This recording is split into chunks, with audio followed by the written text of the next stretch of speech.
Fathers, we come to you tonight. We're thankful for the privilege and the honor that it is to be able to sit here and to try to make these decisions that'll affect so many. Father, we ask you to give us the wisdom as we approach each question tonight, and Lord, just help us to make the right.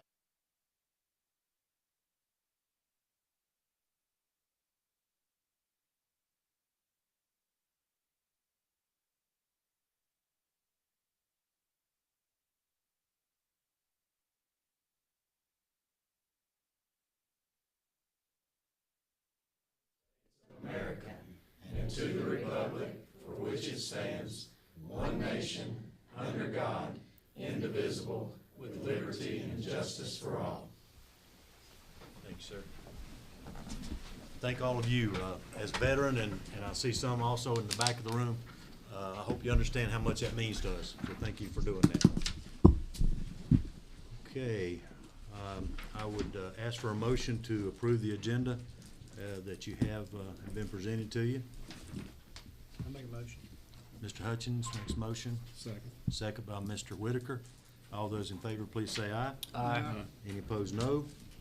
Thank you very much. Dr. Reeves, School Leader of the Month. Good evening, board members. It's good to be with you in February. I want to welcome everyone here to the board office. Thank you for being here tonight. We've got a lot of great student leaders that we're going to recognize. Before we recognize our students, Surry County Schools is the largest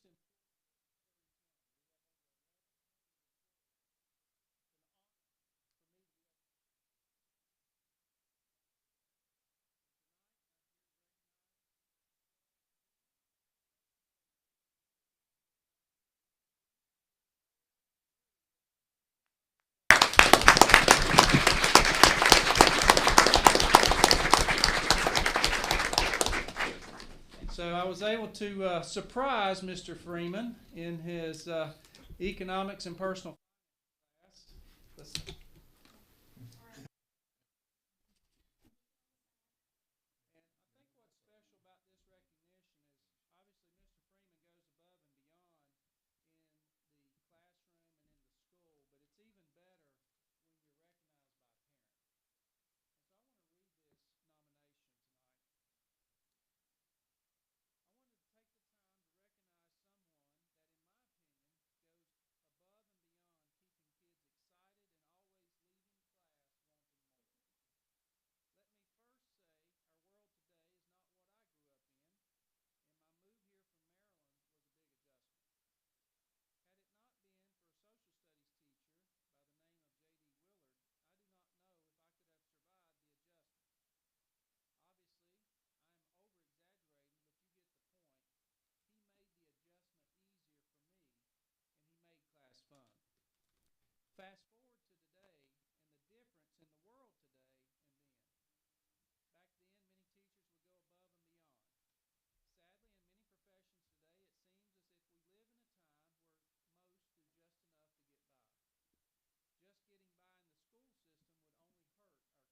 said about Chad Freeman. I cannot say enough good about how he inspires my son when it comes to learning.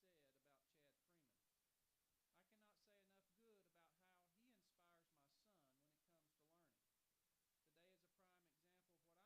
example of what I'm talking about. As a parent, nothing makes me prouder than to hear your child talk about what he learned today at school.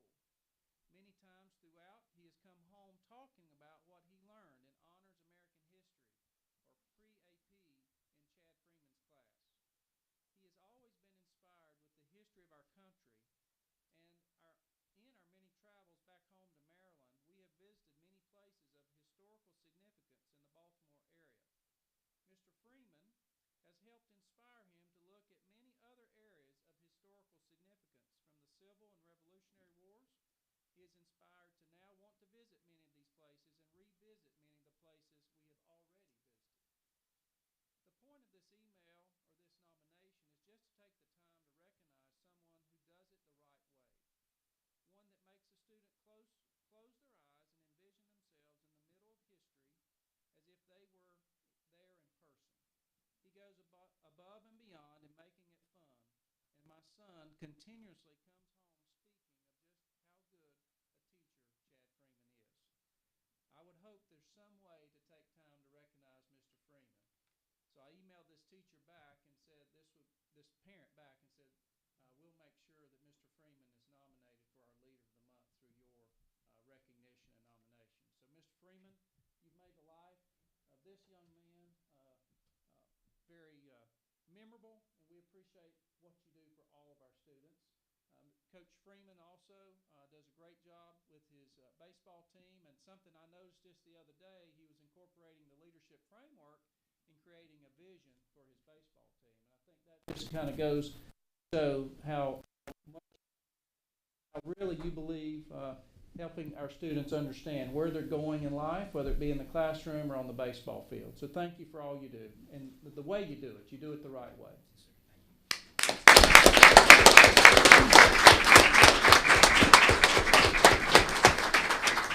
So, Coach Freeman, we have some gifts for you. $25 car wash gift certificate from Kraus Auto Detailing. I'm sure your wife will enjoy that.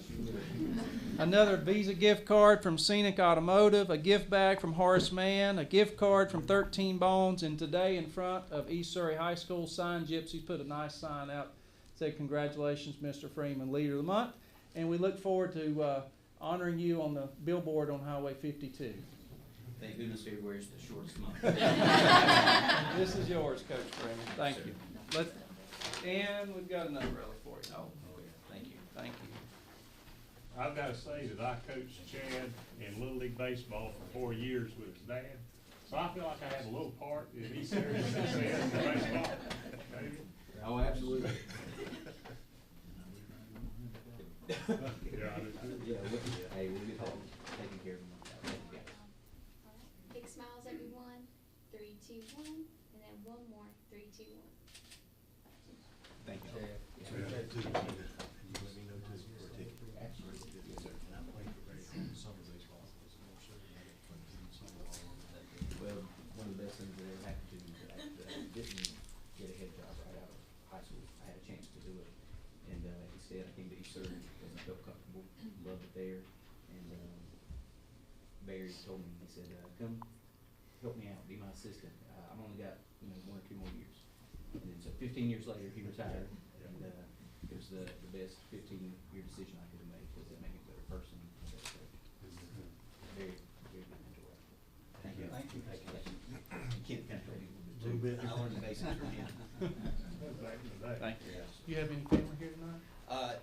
It's kind of caught us off guard. I understand. So we've got, the wife is taking my middle son to Young Life tonight, and my older son's got practice. So. Well, you caught us off guard Friday when you took your son on college.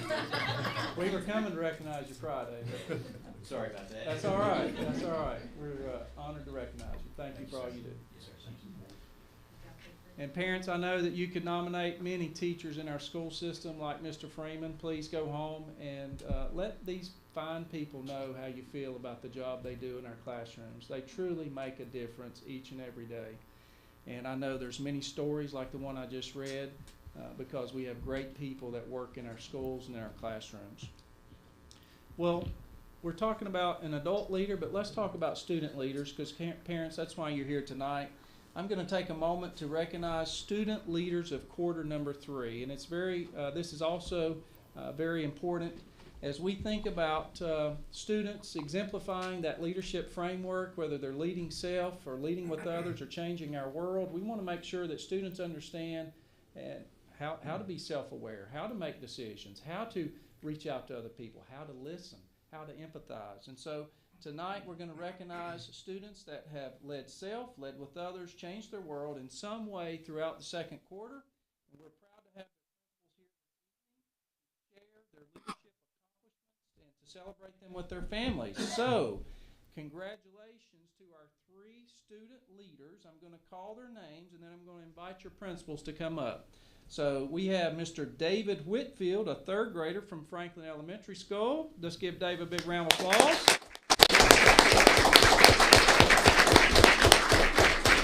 We have Les Adams, a 7th grader at Pilot Mountain Middle School. Where's Les? All right, Les, congratulations. And we have Wendy Cantor, a senior at Surry Central High School. Where's Wendy? All right, Wendy, congratulations. this time, I'd like to invite Miss Shara Templeton, principal at Franklin Elementary School, to the podium. Miss Templeton, are you in the hallway? There you are, right on cue. I could get used to this. This is our second student leader of the quarter. It is my privilege to recognize Mr. David Whitfield. He is a third grader at Franklin Elementary, and David is nothing short of a go-getter at Franklin, and he can be counted on to always be a leader in his classroom and in our school.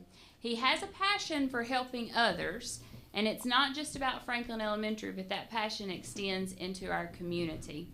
He is an active Boy Scout and leader within his class. Since his second grade year, David has helped to distribute our Hunger In food bags to our classrooms. And this is no small job.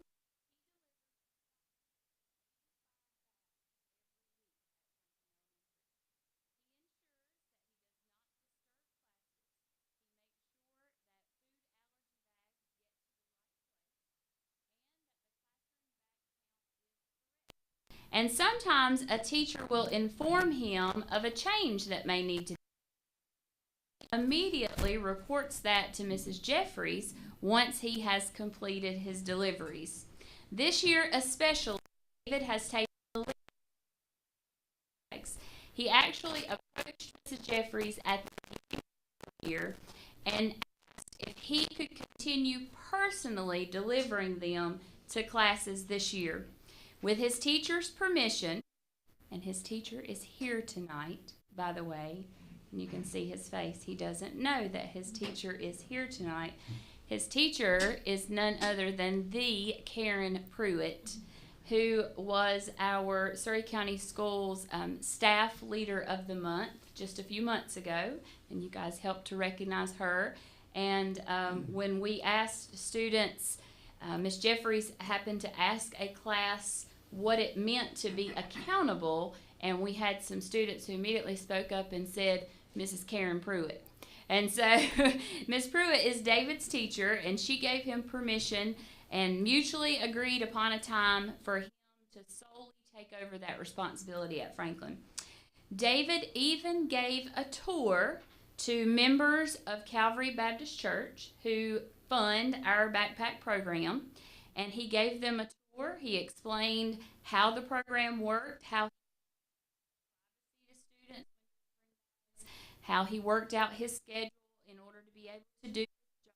He was very knowledgeable, kind, considerate, and was a true leader. Many staff members have informed us how accountable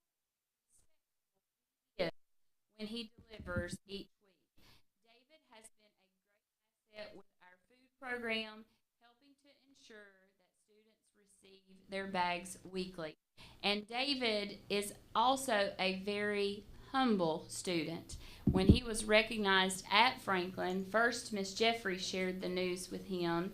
He was very excited, but then when I announced and recognized him on the intercom, he really didn't kind of glow in that recognition.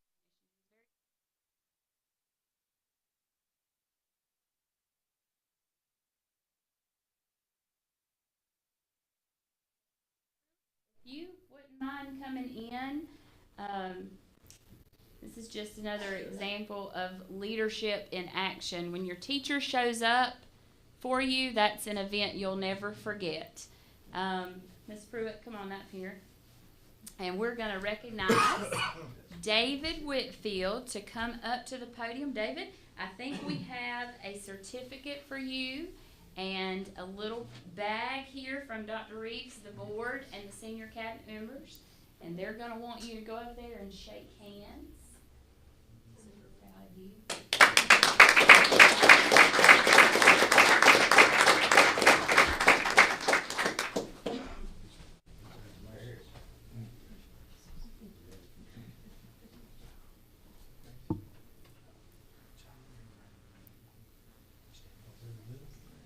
And David, who is with you tonight from your family? Who's with you tonight?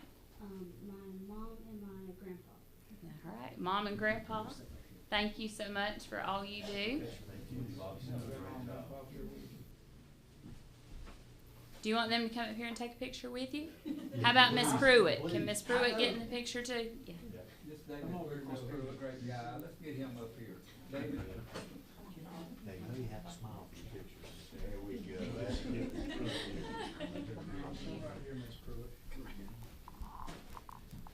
We need a wider angle lens. Just for me, not for you. All right, everyone, big smiles, 3, 2, 1.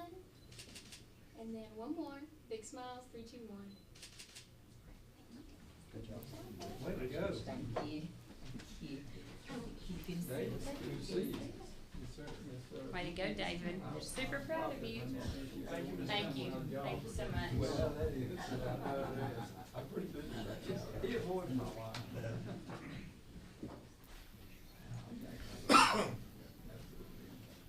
Our next student that we're going to recognize is from Pilot Mountain Middle School. Miss Anderson, are you with us?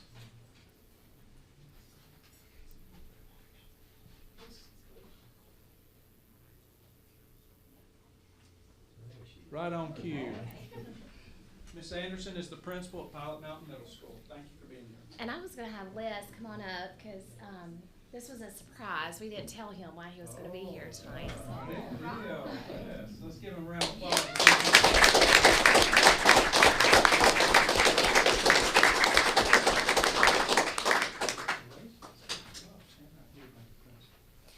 I would like to congratulate and recognize Les Adams, 7th grader at Pilot Mountain Middle School, as the student leader of the quarter for middle school.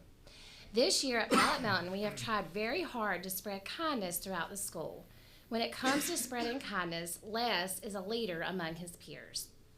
Les's ELA teacher, Mrs. Haymore, said that Les is always making an extra effort to be inclusive of everyone. He never complains about his assigned group, regardless of who may be in it.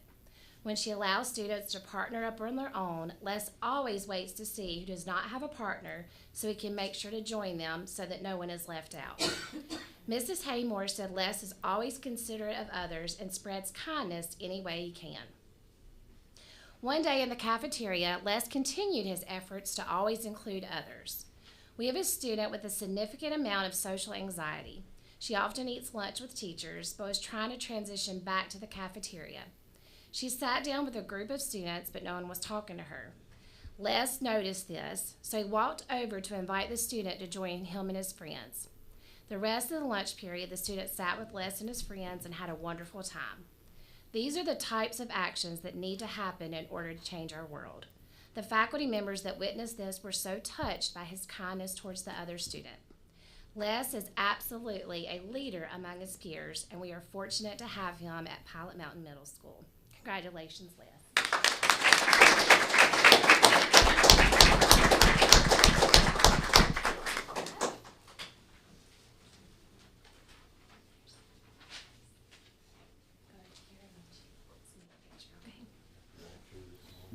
Congratulations.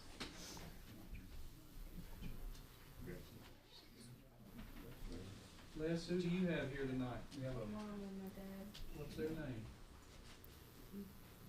Mom and Dad. Mom and Dad, thanks for being here. You want them to come up? I think we're gonna come up. Yeah, but you're not right. All right, everyone. Big smiles, 3, 2, 1. Then one more, 3, 2, 1. Good job.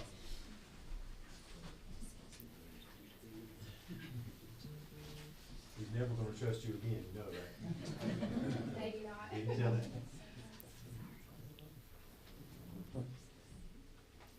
And the final student that we're going to recognize tonight is a senior at Surry Central High School. Her principal is a little bit under the weather, so Miss Holloway couldn't be here tonight, but here's Miss Parsons right on cue. So step right up here, Miss Parsons, and let's recognize Wendy.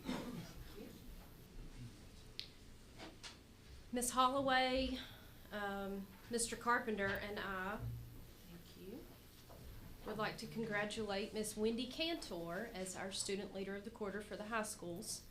Wendy is a confident and energetic leader. She brings a positive energy to our campus. She encourages others, whether she is leading her ROTC cadets, informing parents, at the ACT Parent Info Night that we had to motivate and inform parents and their students about the ACT coming up, or playing on the soccer field, serving as a captain of our women's soccer team.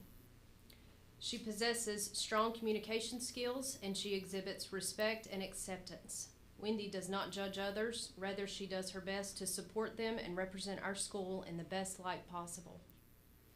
She was most recently awarded an ROTC scholarship that will fully pay for 4 years of college. This is a testament to her diligent work ethic, leadership, and academic achievement. Congratulations, Wendy.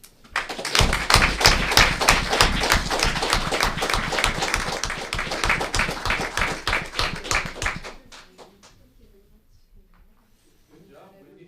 Tell us who's here supporting you tonight. You got family? I have my whole family and some friends and teachers here as well. So I invited a lot of people. Thank you all for coming tonight to support Wendy. Well, thank you very much. Go Wendy!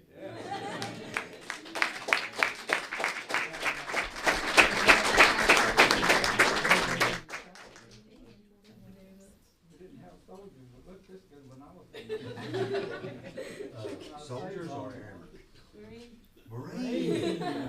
Wait a minute, can we talk about this? I retired from the Air Force, can we fix that? I was in the Army, you need to go to the Army. You got a lot of recruiters up there. Yeah. Oh, if they want to, they can. Mom and Dad, would you like to join us?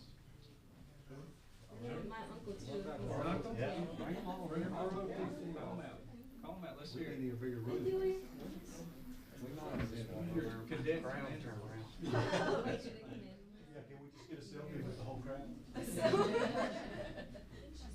Come on over. I'll stand around. Just don't block Tony. That'll be all right, you do that. I just want to get a picture. You don't get the picture. Yeah, I'm gonna get a picture. All right, everyone. Big smiles. 3, 2, 1. And then one more. 3, 2, 1. Thank you. Thank you for bringing everyone. Thank you very much. Mama doing a good job. First of all, University. Thank you, everyone. So you got a college a while and then. Yeah, I'm gonna become, I'm not gonna enlist, I'm going in as an officer. Okay. Thank you very much. Thank you. Thank you. And have yourself a very nice evening. You too, man. Thank you for all your leadership. Down the wild uniform. I remember you as vice principal. I remember when she started kindergarten. She was there. Yeah, very proud. Thank you very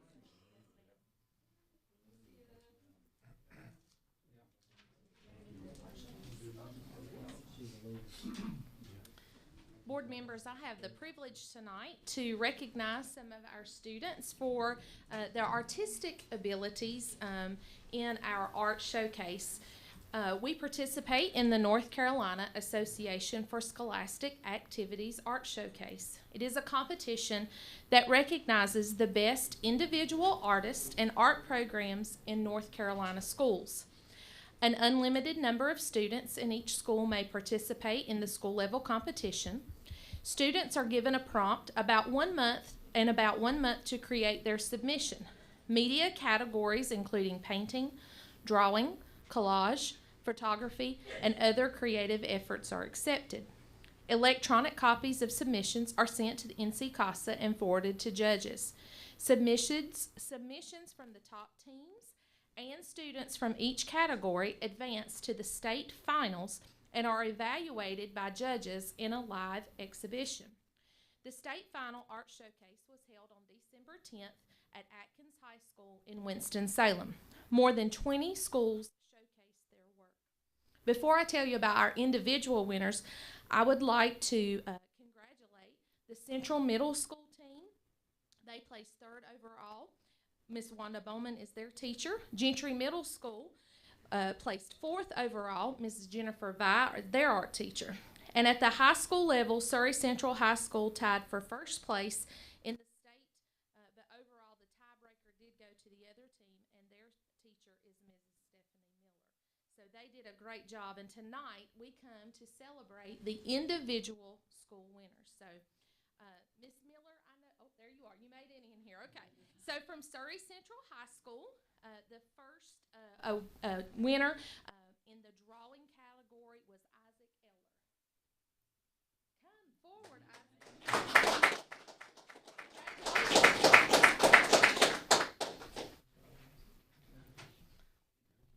All of the students' artwork will be in the lobby, so as everybody goes out, make sure to look at that. So,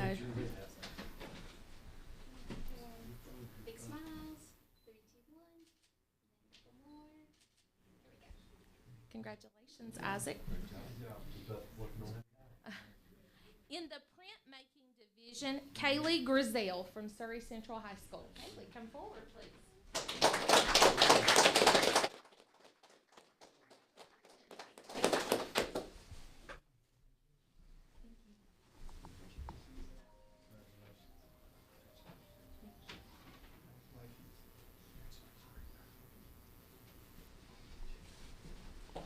Smiles. 3, 2, 1.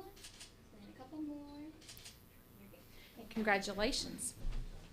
And in the digital media category, from Surry Central High School, McKenna Merritt.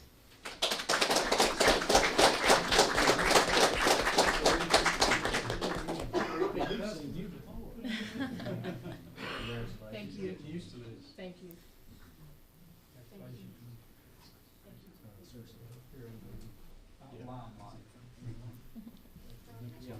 Big smiles. 3, 2, 1. And just a couple extra. And you're good. Thank you. Good job, Ken. In our middle school state competition, in the painting category from Gentry Middle School, Isabella Cabrera. Smiles.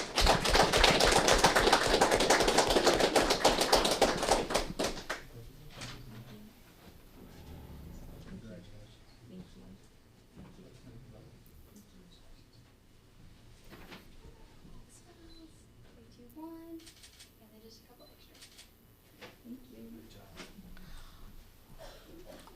Also from Gentry Middle School, in the sculpture division, Abby Johnson was first. Right.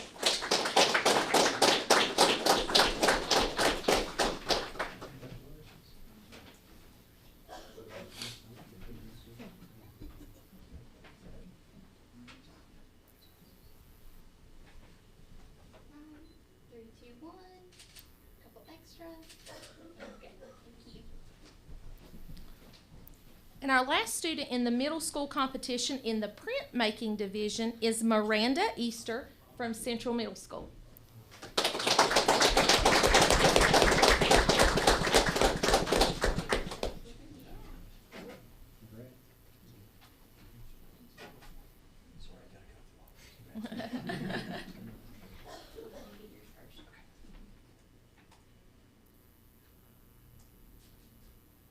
Okay, yeah, of course. All right, you're not done yet. 3, 2, 1. And then just a couple extra. Thank you, students. Thank you, parents. Thank you, teachers. Art's such a great and critical part of these students' lives. I know that we value the arts, and it's a great part of our plan as we know that these students are designing their dreams and they're leaders as well. Thank you.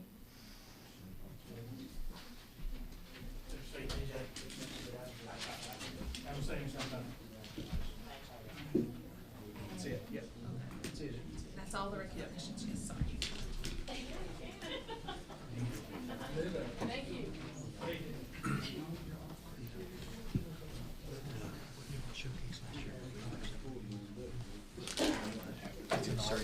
It's in the spring. Tuesday. Okay. Yeah.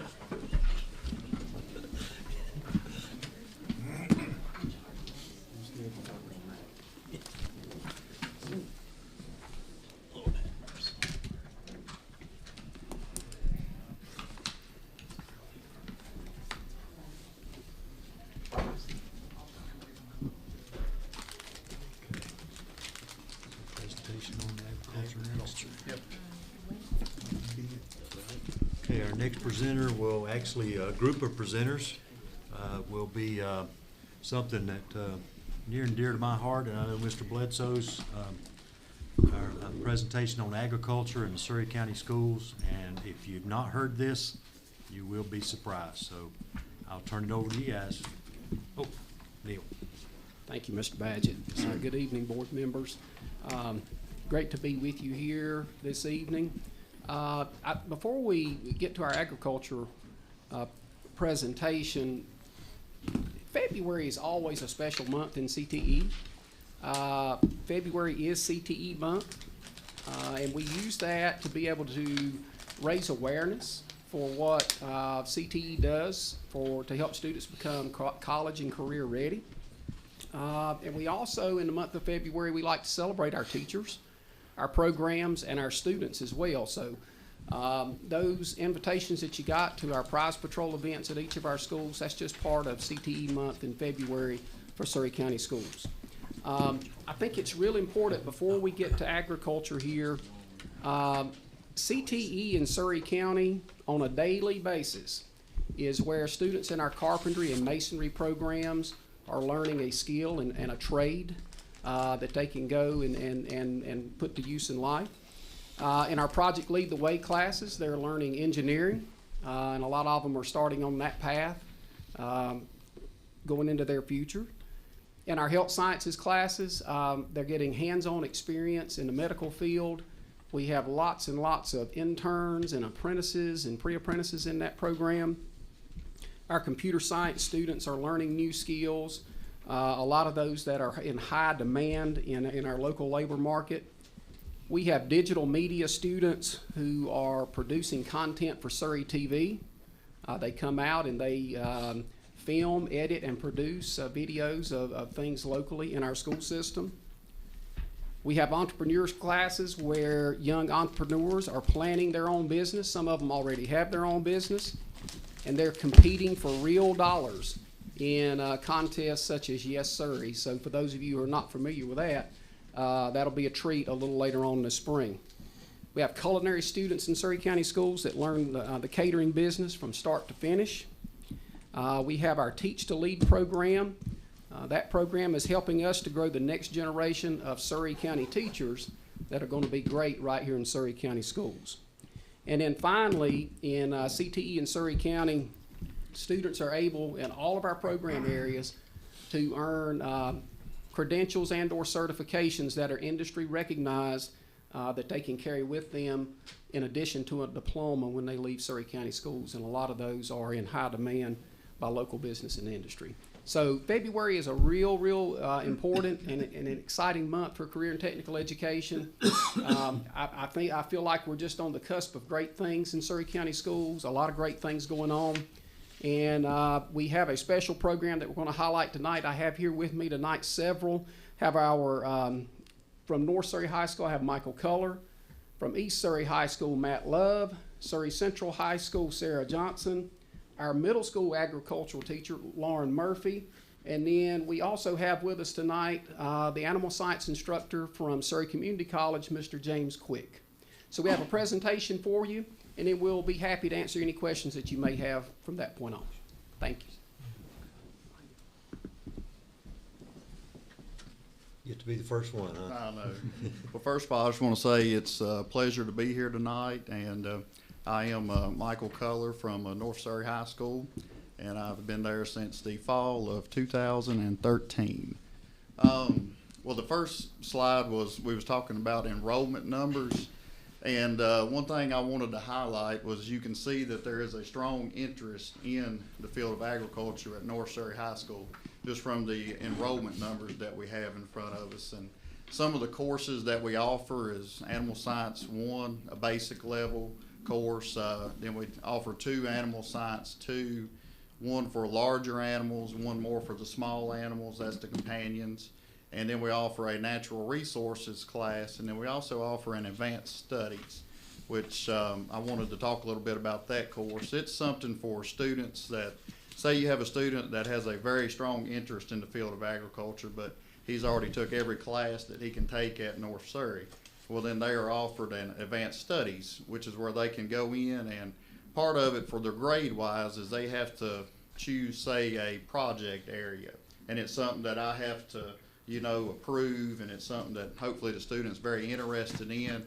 And they have to do is kind of a semester-long project. They have to write a research paper. They have to do something also called a supervised agricultural experience, which is 20 hours, which is outside of their classroom time, where they have to actually go out and work on this project.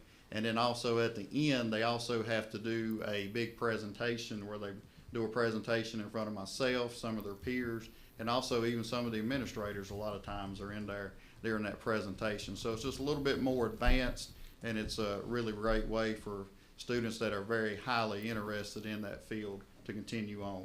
And a lot of times it's with areas that they're, more interested in. And I'm ready for the next slide. Some other things that we do, and one of the reasons I was wanting to highlight, the reason I think that we have a strong enrollment at North Surry is because of all the things that we offer. And first of all, I think we have a lot of support. I would like to say that I do feel that we have a lot of support from you guys, the administrators, and everybody. But we just have a whole lot to offer. One of the things, we have a live animal lab. And some of the things that we currently do with the live animal lab is we always raise 2 groups of bottle-fed calves every year. We raise a group in the fall, then we raise another group in the spring. And we get those calves when they're a day or 2 old, and the students, a lot of times, kind of like for a research aspect behind it, we'll try to weigh them, see what they weigh, and those students actually have to take care of those bottle-fed. They have to bottle feed and actually take care of those calves and manage them until we can get them up, to a desirable weight to sell at the end. And then we raise feeder pigs. We've started that. We actually bought a group back in October, and we still have them, and currently are probably planning on marketing or selling them in the coming months. They're starting to get pretty big right now, as you can imagine. We also do goats, and another thing I haven't done but we're planning on is we're wanting to try to raise some sheep. And one of the things is I try to do a variety, and that way, the students can kind of see what their interests are, and it makes for a whole lot it makes a whole lot better program out there for that barn, having that variety of animals in there, and for the students to be able to see and have hands-on, Other things that we do, we have 2 greenhouses. We always have a yearly fall and a spring plant sale. In the fall, we'd like to do mums. We have done poinsettias some in the past too. And in the spring, we're always doing, like your tomatoes, your flowers, hanging baskets, and stuff like that. And those are a great way for the students, for the hands-on aspect. And also campus beautification. We're always there if they're needing some landscaping or anything done around the school. Another way for the students to, to gain valuable hands-on. Some of the FFA service projects we do, in the past, we went to national convention consecutive years in a row. We've been to Louisville, Kentucky for a week, took a group of students. We've been to Indianapolis, Indiana several times, took several groups of students. We've even had certain charter buses a couple years in a row where we had 40-some students just North Surry attending at one time.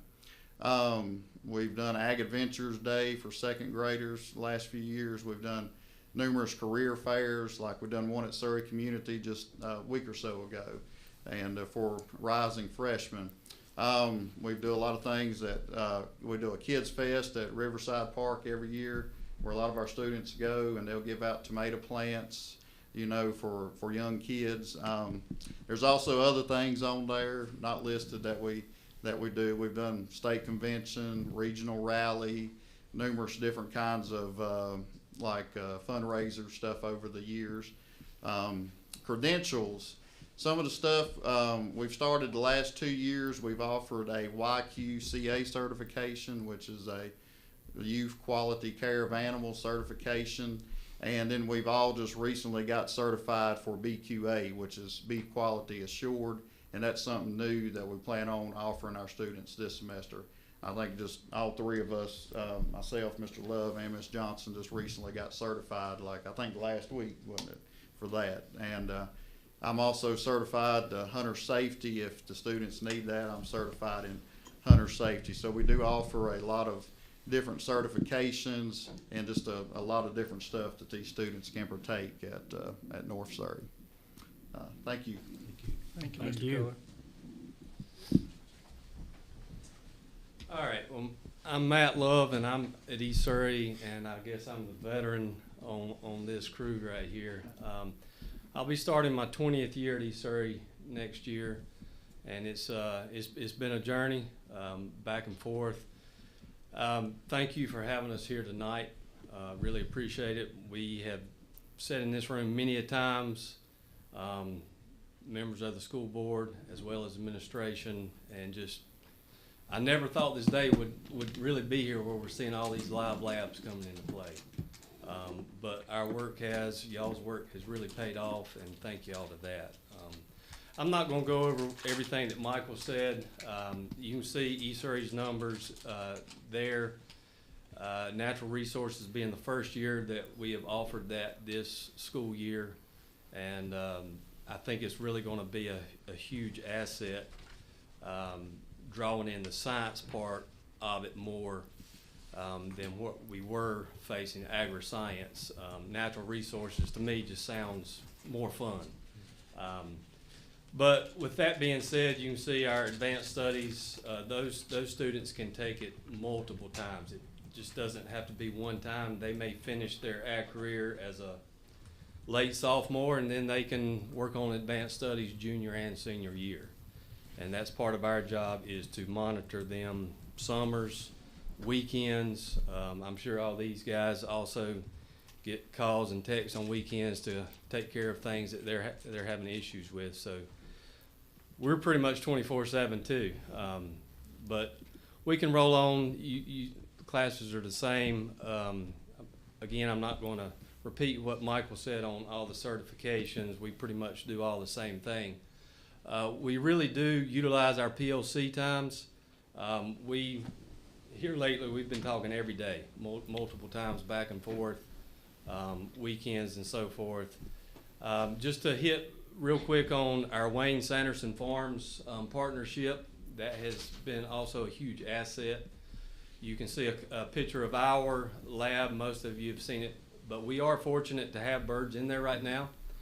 They were able to place those birds before avian flu, the breakout, and also before the hatchery fire at Wayne Sanderson Farm. So we have our birds there. They're confined. We're getting, we're sitting on a gold mine because we're getting about 3 dozen eggs every day. Yeah.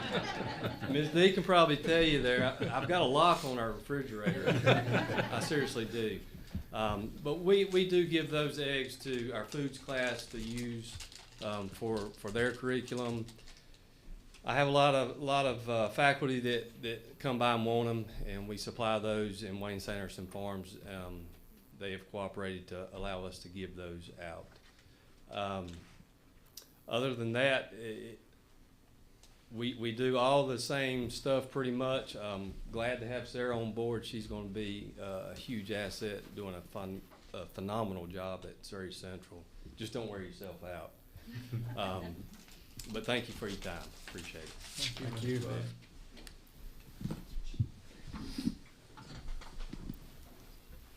Thank you all for allowing me to be here. I'm Lauren Murphy. I'm with the middle schools, serving Gentry and Pilot in the fall semester, 8A B-Day schedule, and then serving Meadowview and Central Middle in the spring on an 8A B-Day schedule. This is my second year with Surry County Schools, and it is truly a pleasure to be in a system where agriculture is so well supported. I believe that we are the only system in our region to offer middle school ag. There may be one other, but it's quite rare.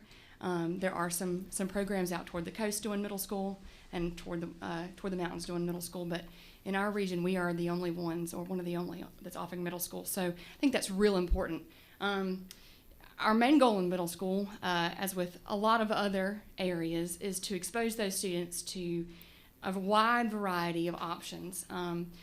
At middle school, they don't, and maybe even high school, and maybe even when they're into college, they don't know what they don't know. And so I think it's important to expose them to things that they may have never encountered before. They may not know that ag is more than just some old guy in overalls sitting on a tractor. And so we show them that there are science opportunities, there are legal opportunities, there are such a wide variety of opportunities in ag. We try to hit some career spotlights with every single unit that we cover. So I think it's important, and so I appreciate your all's support for what we're doing in the middle schools. Some highlights just to start out. We have 2 grow light carts at each middle school. Those get used daily for hands-on plant labs, and the kids. Some of the kids who are getting to plant things for the very first time, you can tell that that's something they've never experienced before. So these grow light carts are a real valuable asset, and the kids get to see the progress of those plants. My 6th graders, once we plant something, the first thing they do is run to those carts and say, "Oh, my plants are growing." So that's important. We have all of our schools have greenhouses. We just received some mobile vegetable patch boxes that we're going to be putting in the greenhouses at Gentry and at Pilot next semester. Central Middle and Meadowview have raised beds, so we're able to use those once the weather starts to warm up. But I think those mobile vegetable patch boxes are going to be really valuable for the classes that don't have the raised beds next semester. We have a really high student interest in agriculture and in FFA. I recently did a survey with the students at Meadowview and Central, and of the students, I gave them 3 choices on the survey to tell me how interested they were in FFA, because our FFA is just really getting kicked off, and I'm going to talk about that in just a minute. Of those students, I had 40. They came back and said that yes, they were definitely interested in FFA, and they had choices of not at all interested and maybe interested. They just wanted to know more. But 40 students at 2 schools who are very interested in FFA. So I think that's fantastic. And then we also have outdoor classrooms and natural areas that are very conducive to our natural resources curriculum at Gentry Middle School and Meadowview Middle School as well. You can go on to, there we go. So in 6th grade, we are doing exploring environmental science and natural resources. You can see there some sample essential questions that we're using with kids on a daily basis. So we talk about, we work on how does natural resources play into your food and fiber production? How do those 2 industries impact each other? And then how does alternative energy, what does that look like? How does that impact ag? And how does it impact their future? So also have some hands-on labs that we've done with that course. So we do forestry and tree identification. We calculate board feet for forestry. We look at soil particle size with our soil sieves. We test soil for different nutrients. And then for solar and wind energy, we do a s'more cooker. The kids get to cook their own s'more using recycled cardboard. We don't always eat those. And then we do a wind turbine placement lab where kids get to see where would be the best place on our school grounds to place a wind turbine if we were to choose to do that in the future. For 7th grade, we do exploring plant and animal science. Again, you can see those essential questions. So what are the fundamentals of those interests? For most of the kids, they have very little experience. They have little to no experience in what the plant and animal science industries look like, and the procedures and practices that are used in those industries. This is the course where we get to talk the most about where does your food and fiber come from. And so I think that's super important for these kids. You can see there's a bunch of the labs that we do. We do virtual farm visits for beef and dairy production. We just have received a poultry learning lab kit, which is going to be really valuable for looking at cuts of meat. We'll get to look at lots of different breeds that they may have no exposure to. We will even have some biosecurity information that we're going to be going over with that. And then we get to do an egg dissection, which is what you can see pictured there. That's one of the favorite activities that we do. We do a little unit on equine science where we talk about equine anatomy. We're going to have a guest speaker this semester come talk to us about equine anatomy and how that plays into her career. And then we do a swine production lab. For plant science, we build a model of the reproductive parts of the plant, so we get to tie that into 7th grade science. And then for plant products, we learn how to read a plant product label and how to can you taste the difference between an organically grown crop or a non-organic? Can you taste the difference between different things that are on, how your food is labeled? And for 8th grade, it kind of runs the gambit here. We do exploring global agriculture. So how does Surry County ag impact the global market, and how does the global market impact us? We also talk about ag issues, so things like GMOs, animal welfare. And then we talk about ag career opportunities. So again, there's some essential questions. We talk about the history of ag, and then the kids get to explore different careers that could be available to them in ag, should they so choose to go that direction. Again, some more activities that my 8th graders get to. The highlight there, I think, for those 8th graders is we do visit all of our high school ag programs, so they get to see, if they so choose to take ag in high school, what that could look like and what opportunities are available to them. I think that's really important that they know what is available to them, because if they aren't, for a lot of students, if they don't grow up in an ag home, they may not know how valuable agriculture is, or they may not know what options are available to them, or they may not even know what their own passions are. I know for me, I did not grow up in a school that offered, or a system that offered any agriculture education. I probably would have been here a lot sooner had I had that. So that's important to me. So FFA, we are getting ready to charter our middle school chapter. Right now, the model for us is going to be combining all 4 schools into one large chapter. We are having our chartering ceremony. This is your invitation to get to come to that if you would like to. Chartering ceremony on February the 23rd at 1 o'clock at Meadowview Media Center. So in our first year, we're looking at establishing our meeting procedures. That looks a little different because we have 4 schools, and getting ourselves an officer team. We're looking at finding community partners and establishing those community partners. We are planning to take students to the legislative day in Raleigh. They're going to get to meet some of our local legislators. And then we are planning on taking students to 2 competitions this semester. We're going to regional rally and the middle grades rally. So there is a specific rally for middle school students. And they also get opportunities at those rallies to attend leadership seminars. So they not only are getting exposure to ag content, but also leadership content. Our future goals, we want to be involved in the community. We want to give back to the community that's giving to us. So we want to do community service projects. We want to attend the state convention.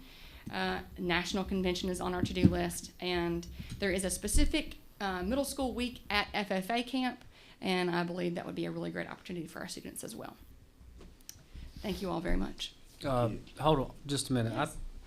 Did you receive an award today? I did, yes. Mr. Atkins, you want to tell us about her award there? I'm not aware of it. Oh, I'm sorry. I wish I could. I just got a text that she was the Meadowview Magnet Middle School Teacher of the Year. Congratulations. Thank you. Very excited about that. Very honored. That speaks to the job. Surprise, Mr. Atkins. Good evening. I am Sarah Johnson. I'm the ag teacher at Surry Central High School. This is my 11th year with Surry County Schools, my first year as an ag teacher. So I'm very excited to be here. Ag is where I grew up. Ag is where I'm comfortable. So I'm very excited to have this opportunity. Like the people before me, Animal Science 1 and 2, all of my students in Animal Science 1 got the YQCA in animal science too. The large animals or livestock animals, they all were able to get their BQA certification this fall. And then our companion animals class, I have 12 students in that, and that's new, I believe, to Surry County Schools. I think the 3 of us are teaching it for the first time this year. So kind of learning as we go with that one. We had a guest speaker today. The Surry County Sheriff's Office brought their canines in and let our students see how those are trained and experience some of their practices that they do with those dogs. So that was very good experience for the students. Natural resources. All of the students in that class got their hunter safety certification. Our SRO at Surry Central has been awesome. He is certified to teach that, and he has some friends that helped out with that as well. So all of my students got that certification in their classes. Natural resources, of the 6 classes I have this school year, I think natural resources is probably at the top of my list.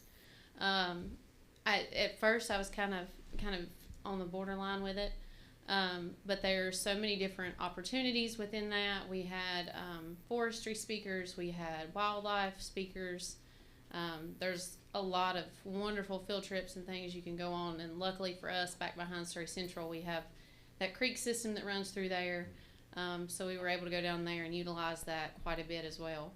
And then this semester we have Horticulture 1 and Horticulture 2, and in these classes, this is where we're going to grow all of our plants. And we have worked out a deal with Southern States in Mount Airy where they are going to buy all of their vegetable plants that they will sell from our greenhouse. So we are very excited about that opportunity. They were struggling to get plants, and so we decided we could help them out with that. Our poultry lab, if you haven't been to see it, I encourage you to come. I'd be happy to show you around in there. This is the first year that has been utilized in this capacity. It was totally remodeled by Wayne Sanderson Farms in Hogslat. And so this was an excellent learning opportunity for our students. We had 100 birds that they brought us on day 1, and of those birds we had a 9.36 pound average weight after 42 days. And then a pretty high growth per day. Our field rep actually sent me a text the day they come to get those birds. They picked them up the day before we went to National Convention. And he actually sent me a text and said, "This is the best school flock you've had yet." So we were very excited about that. When I told the kids on the bus, they just all started cheering. In our greenhouse right now, we're getting ready for our spring plant sale, and again, that partnership with Southern States that we're very excited about. And all the activities that we've done. Miss Murphy was actually gracious enough to help me get a group of kids up to National Convention. It was a very fun week, I think, for all the students. She and I had a pretty good time as well. We had an FFA reunion event at Surry Central on January 14th, and we raised almost $3,000 that day to support our FFA program. We had a silent auction and some food sales going on, and we had a cornhole tournament kind of deal set up in the gymnasium. And so the students were very, very excited about all the support that they received from FFA alumni from Surry Central High School. So it was a great experience. And I basically told them, I said, "Here's your tasks." And they organized the silent auction. They got the cornhole boards. They helped arrange the food. So they did an excellent job. The officer team did, of leading each other and supporting each other through that and helping us have a successful event. We are very excited about the Legislative Day coming up in the Capitol on February 23rd. Miss Murphy and I are going to try to ride down together. We've set up a couple afternoon visits with the legislatures. You can schedule one-on-one visits with them. So we've got a couple of those set up. We're also looking to have an ag college and a career fair March 23rd at the Government Center. We were hoping to expose the kids to all the different career options that we have. You, like Ms. Murphy said, you don't just have to be a farmer in overalls. I have a student who made a bulletin board that says we're not just cows and plows, we're leaders and achievers. And so it's outside of our classroom in the ag building there at Surry Central, and you hear the kids sometimes read it as they go down the hall, so it is catching their eye, and it's, drawing some attention to it. So we want to highlight the different college choices they have and all the many different careers that are out there that pertain to ag. We have a forestry, tool ID, horticulture contests that are all coming up in April, as well as a dairy judging contest. And Miss Murphy is coaching our horse judging team for us this year. And then we are hoping to soon start an FFA advisory board, alumni kind of group. We feel like that would offer us a lot of support in terms of the new facilities we have coming and to help manage some of our fundraiser opportunities and things like that. Okay. And I guess turn it over to Mr. Quick. Hi, everybody. Hello. Hey, okay, good. Y'all better than my students already. My name is James Quick, and I will be rather quick. Okay, so looking at this chart, right, we want to talk about enrollment. And so this is the 4th year of this program. So before I got here, the program did not exist. It actually existed like decades ago before I was born, but it's gotten revitalized. And I basically wanted to show the increase in student enrollment. So you see we started out about 65, and then after COVID, we had a little bit of a dip. But as you can see, I went and visited all of their schools, and talked to all of their animal science classes, and I was able to raise those numbers back up to about 89, and this is the most classes that we've offered in a while. So 10 classes, multiple sections of animal science. We have an animal health course, and now that we're in the spring, we're in the production part of the year. So I have swine production, beef production, poultry production, and an animal health management class where we talk a lot about diseases. So yay, fun. Okay, I think I have one more slide. Okay, yes. So everybody else had multiple slides, so I wanted to add it. So some of the things we've done on campus. Again, I am the lead agriculture instructor at Surry Community College. I'm leading myself because I'm the only one, so go me. Some of the things we did on campus was we had an agriculture day last Earth Day, and all the high schools came. I don't think any middle schoolers came. Okay, they'll be there this year. It was a great event. We had over 400 students on campus. There were animals, cows, horses, so students could basically do whatever they wanted. It was like a field day, and I had giveaways. And I'm proud to say that that was the most we've ever made from a plant sale since we've been having plant sales for all these years. We made about $1,300 in one day, which I think is pretty great. Unfortunately, we don't have any live animals on campus, so I guess that's where the high schools beat us. But the joint facility will change that. So until then, we visit a lot of local farms. I put up 2 of them, Woolly Creek Small Ruminant Farm. It's owned by the Everharts. And then F&J Pig Farm, which is owned by the Johnsons. And we've probably visited some farms in here. If anybody in here has a farm, I'm always on field trips, and my students really like them. We also visit Wayne Farms every semester because, again, I want to build that relationship and kind of mirror that relationship that the high schools have. So eventually they'll be able to supply us with some birds, hopefully. So last semester when we went, we had the opportunity to visit the hatchery and the processing plant, and the students actually liked the processing plant. This picture is from there, and then the picture at the top is from Ag Day, where I had one of my past students, Sam, teaching about swine artificial insemination. So I utilized a lot of my students that I already had as labor to work the event. You know, I had to promise extra credit, but that's okay. Another cool thing we do, we actually hatch some eggs every spring semester in poultry production. So that's something we'll start after spring break. So I usually get donated eggs from my coworkers, and then we incubate them and hatch them out. And unfortunately, I don't have land, so I send them all with my students at the end, which they love. They love to finish the class with some new pets or some new chicken nuggets, maybe one day. Some of our partnerships, I currently am on the board at Minglewood Farm and Nature Preserve.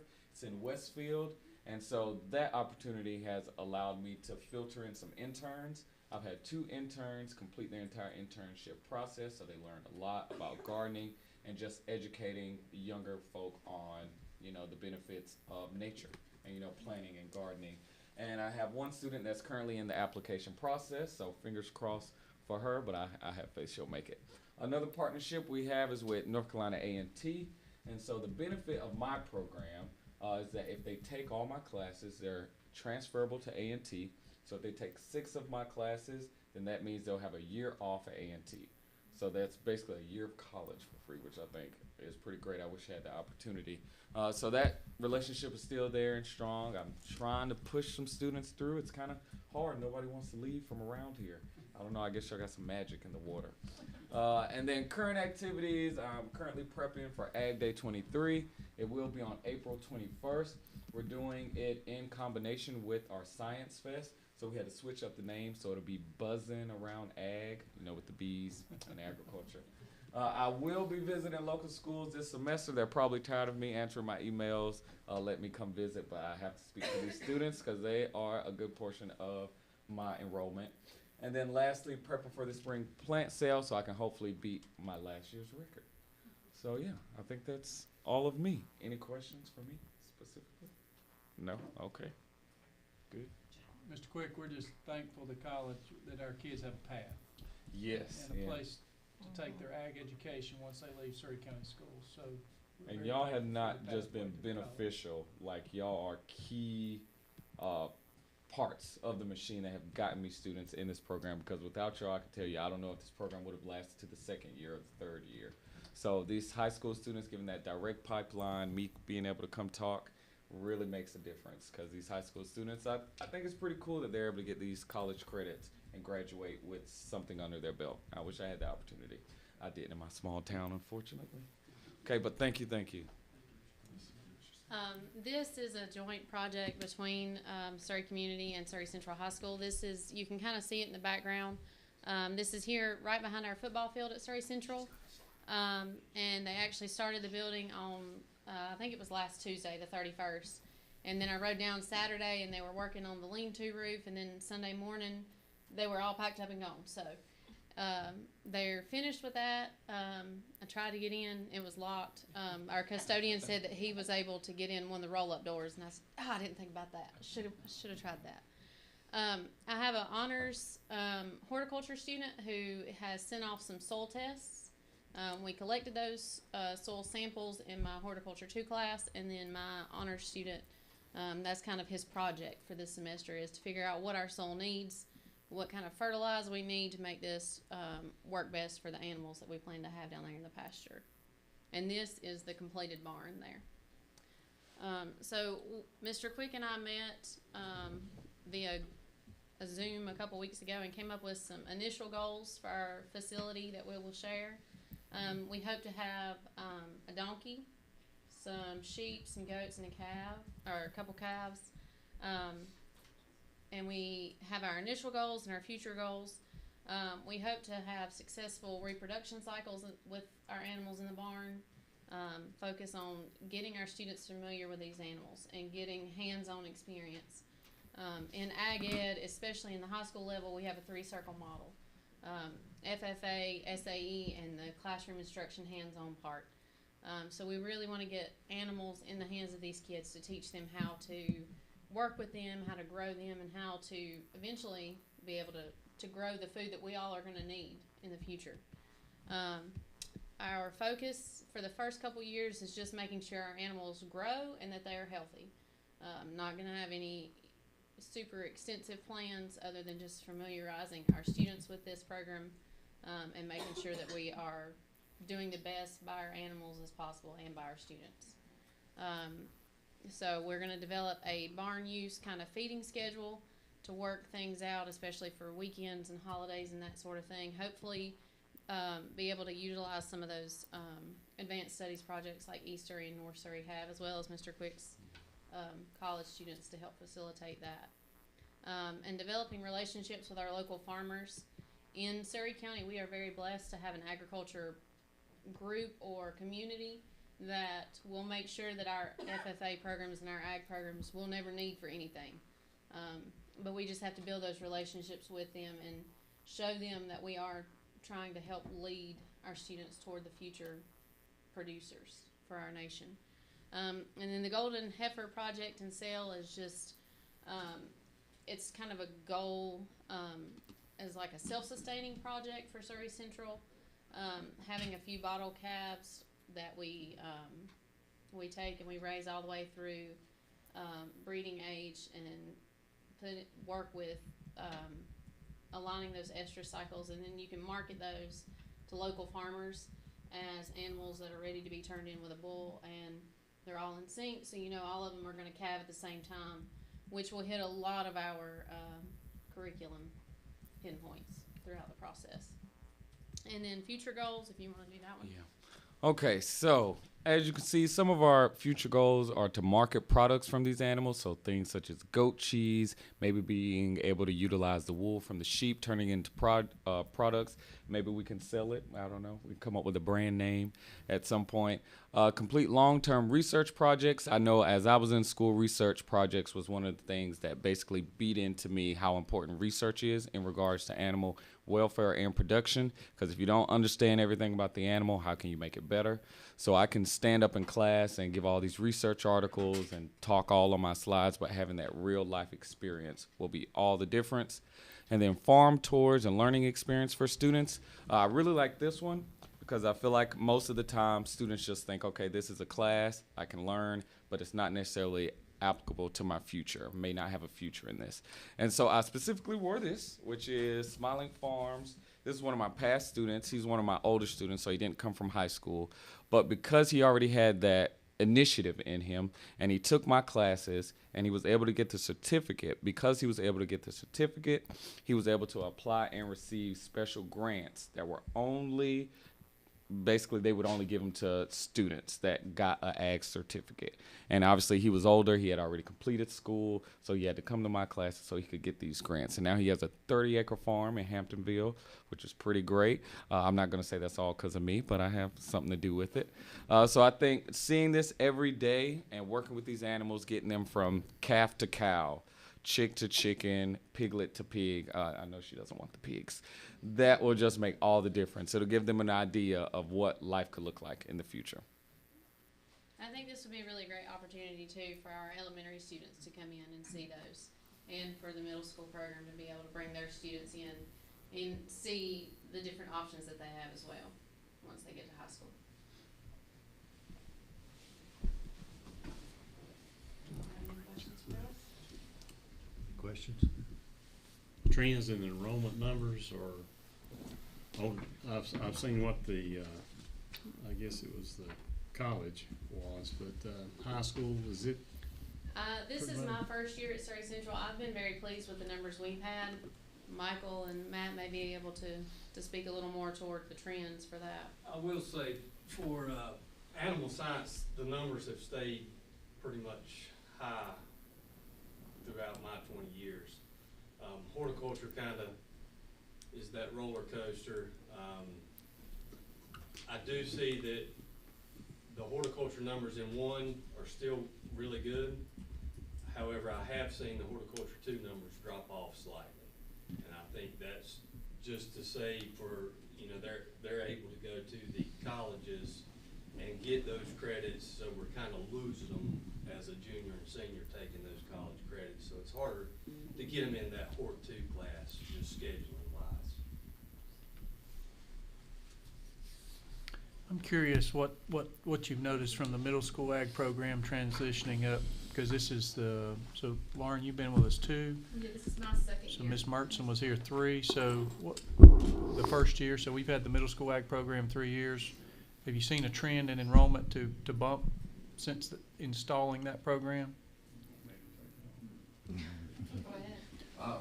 Well, I can just say that she's done an excellent job with the middle schoolers, and I've seen a lot of great kids that are taking my program because of where she taught it, and they would be students that probably maybe didn't necessarily grow up with any kind of ag background or anything, but they took her program, they learned about it, realized they developed an interest in it, liked it, and now they're pursuing it even further by taking it to high school level. And I've noticed just my numbers have been just sky high. And it's unreal with the numbers we have. And I do think that the middle school has really, really helped with that. Well, I'll sort of echo on James on your comment about having that feeder coming from the schools. I think it's also important that our high school students now have an opportunity after high school to continue to go through Surry and on to A&T. So that's something that they really never, when I taught high school, the students would say, but after high school, what? So it's given them an opportunity. This partnership has really worked well, and I just see it getting better. Yeah, I hope so. I hope it continues to get better because I worked hard for this partnership because A&T was my alma mater. I worked hard for that partnership, and I just want to get some students through it because it is amazing, like being able to graduate high school with credits, and then if you did decide to come to Surry Central, it's all just, you know, reducing that debt that you could potentially have. So it's setting them up for success. You know, so I think it'd be great if we continue to strengthen it from the middle school to the high school to Surry Community College and then to A&T. But it's hard getting them out of Dobson. I don't know, they like Dobson. I ask them quite often, I'm like, you don't want to go? I want to stay around here. I like it around here. Yeah. Like, okay. Well, I can tell you as a lead instructor at Surry, I lead myself too, so I'm the only one in the construction program. So we're the best leaders, right? Yeah. We're maybe the only ones that'll follow. You never know. Ms. Thank Murphy, you. so you cover all 4 middle schools, right? Yes, sir. So you're doing A-Day, B-Day at 2 schools now, right? Yes, 2 schools in the spring. So are you taking your supplies from one school? How do you, explain to me how in the world you can do that? So I did try to utilize the CTE money that I was allotted this year to purchase supplies that are travelable. Mm-hmm. Our poultry learning lab can go with me. It has a big bag. It's kind of heavy, but it goes. And some soil testing kits and things like that, things that will travel easily. I have a great partnership with Mr. Edwards at, he's the science, I don't know his official title. He does all things science for the district. And so I have a good partnership with him. He has a lot of resources that I call on and things that travel easily. So as far as, instructional things, the schools provide those, but most of the ag things, yes, they do travel with me. So you're moving them back and forth. Yes. Well, and of course, there are things like plants Right. Can't travel very well. I do move at the end of the semester. I do move things that were at Gentry to Meadowview and things that were at Meadowview or at Pilot to Central. So sometimes plants and things like that can be hard to transport. It also makes, I think, that hands-on piece for students maybe not where I want it to be yet. Mm-hmm. Just because we don't have the crop from last year to keep building on. So does that answer your question? Yeah, and the greenhouses, Mhm. are all those greenhouses hooked up to power and water, and are you using them as hot houses or as greenhouses? Or? So 3 as of when I left Gentry, the one at Gentry is when I left Pilot at the end of the semester. The one at Pilot had not yet been hooked up, but Meadowview, Central, and the and Gentry all have power. They have heaters. They have fans in them that all work well. Hoping to get automatic watering systems in the future. That's on the to-do list. But yes, Okay. the only one right now I think that we're still waiting on is the one at Pilot. Okay. Mm-hmm. Well, I commend you for building that program as a single instructor. Commend the previous boards for even putting that position in play. When we don't have that much around here. We sure didn't when I was in middle school. Right. Which hadn't been that long ago. But I would like to see us continue to grow that program and add more staffing there. But again, congratulations on the Teacher of the Year there. Thank you. I appreciate it.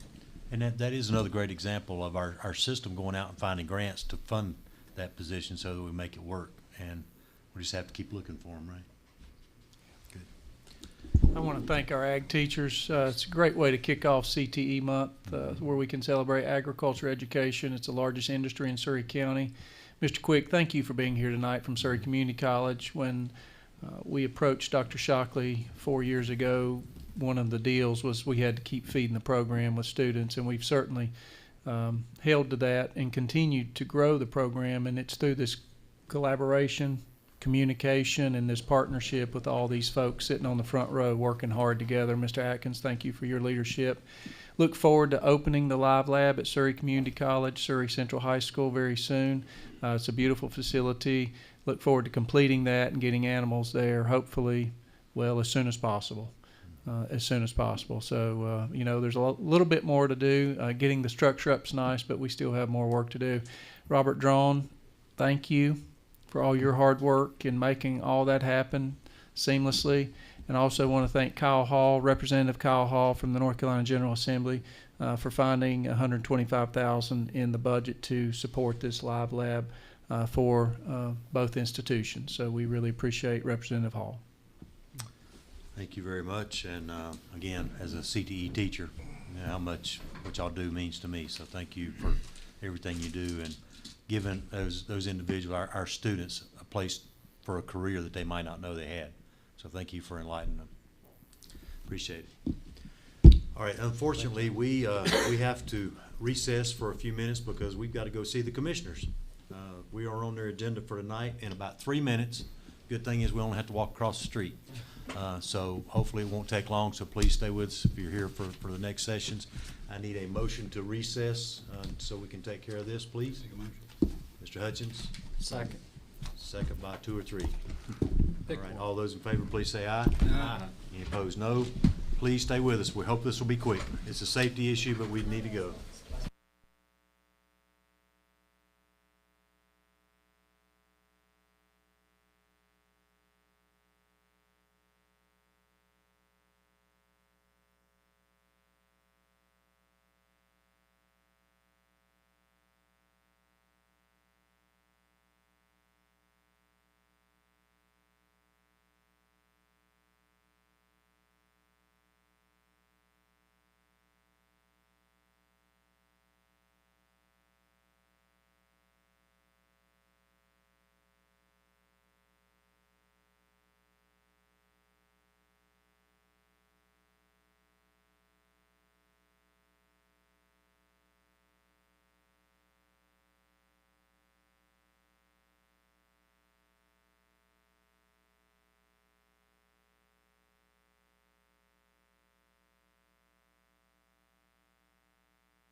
Good, thank you, sir.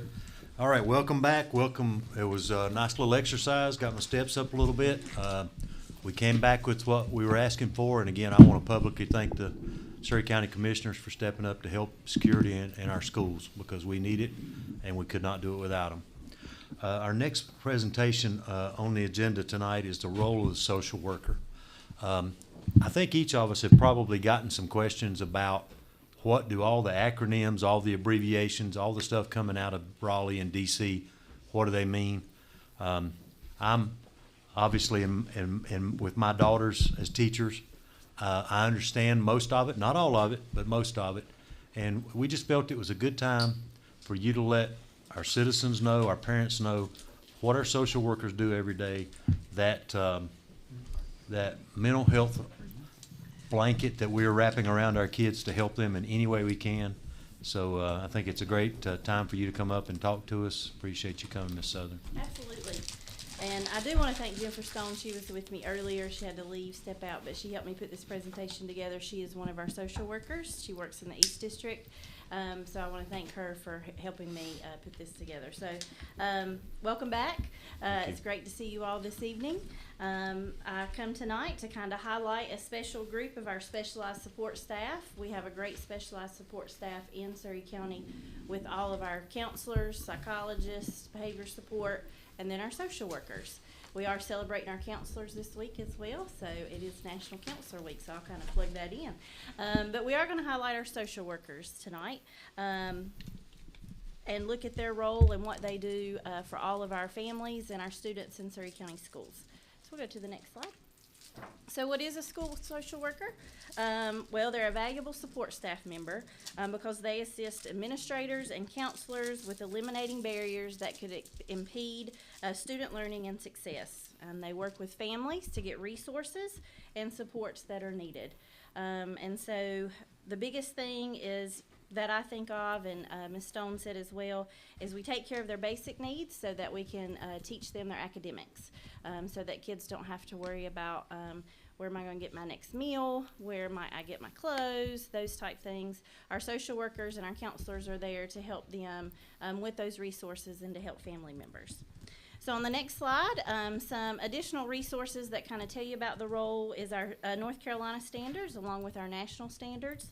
In terms, and then also our job description that we look at for hiring social workers in our district.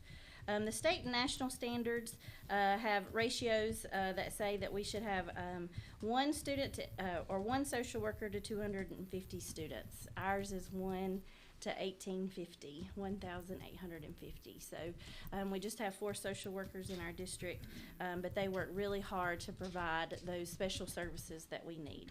But that's just the recommended from our state and national standards. So why do we need social workers in our school? Because they provide those vital resources that families need.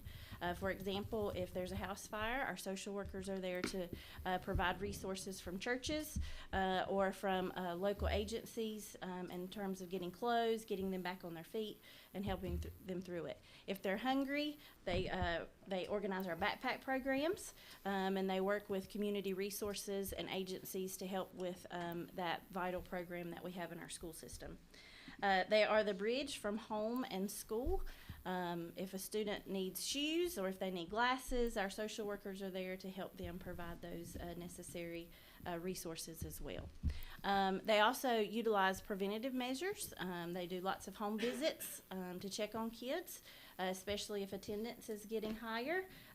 They are that first line of defense with the administrators to help make sure that we can reduce those barriers in the home so that the kids can come to school. They also work with juvenile justice, the Salvation Army. They also work with the Children's Center. A lot of community coordination with our social workers to make sure that our families have the resources they need so that students can come to school and to learn. And then they also collaborate with our school staff, with teachers and with our MTSS systems that we have in each school to improve student achievement. So how do social workers determine the services? Well, all students can benefit from our social workers, not just certain ones, but all students can. Our social workers will typically receive referrals from the school counselor, teachers, administrators, or data managers. They will also identify needs for school social work services based on various factors, such as attendance, academic needs, social and emotional issues, health concerns, or financial struggles. Like I said, if we can take care of the basic needs, that's what our social workers are here for, then our students can learn academically. And so they are here to kind of reduce those barriers for families and help provide supports within the community. So they do wear many, many hats, and here's a big long list of everything that they work on and that they do within our school system. The ones that you hear the most about is probably our backpack programs, along with our Christmas distribution at Christmas time, when we work with the Salvation Army to make sure that families are taken care of with Christmas assistance. They also work a lot with truancy. They work alongside with DSS. And then they can do some counseling services and professional development for staff. So several of our social workers participated in our last professional development day, doing some professional development for staff as well. So meeting our social workers are 4. Here are 2 of them, Madison Robinette and Patty Bullard. And there's the schools that they supervise or they work with. Madison takes on an extra role as our foster care liaison within the district. She works, if we have kids moving in and out of foster care, she works with those bid meetings, works on transportation, making sure that they have transportation to and from school, along with getting any supplies that they need within that for those students. And then lastly, our other 2 social workers are Jennifer Stone and Paris Green, and there you can see the schools that they are located at. And you've met Miss Green. She's been here before. She's our homeless liaison. She takes care of, she's our point of contact and takes care of those resources and works very closely with Miss Llewellyn for our homeless liaison as well. So, any questions that you may have?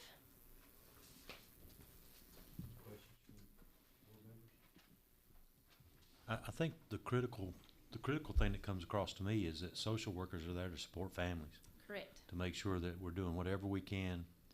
And years of training in the military, you know, we learn about Maslow's hierarchy of needs, and until you can take care of the basic fundamental, I've got a home, I've got food, I've got security, emotionally, it's hard to learn. It's hard to sit down in a seat and learn. So I think our social workers, our mental health professionals, our are valuable. We'll say, you know, they really help me, social workers, keeping we have a community resource list that we share with principals and counselors, and because they use these community resources all the time, they help us keep it updated so we know what services that can be provided in Surry County. So that's how they're very vital too. So that bridge between family and community.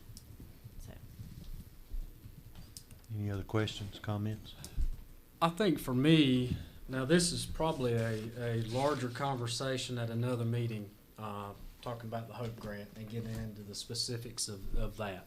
But just for the portion of that grant, you're trying to hire how many social workers? There's 3 on included in the 3 HOPE on grant. that. Yep. So that'll help reduce our ratios, get more social workers in our buildings, and one of those with a specialized license in substance abuse is what we're looking for.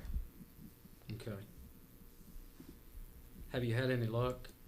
We are working with HR to get those job descriptions posted. We had our federal grant meeting in January, so we'll be posting those jobs soon. Because what concerns me is I just read an article in the Mountaineer News the other day where Surry County themselves I think they've got 6 vacancies there, so it's obviously hard to find social workers. I know the 4 social workers that we have in this county are phenomenal. Yes. I don't doubt that one bit. I think my questions are probably going to be more around the HOPE grant and the requirements of it, and some of the national organizations that we're a member of that I don't think necessarily will promote the values and ideas of our local people.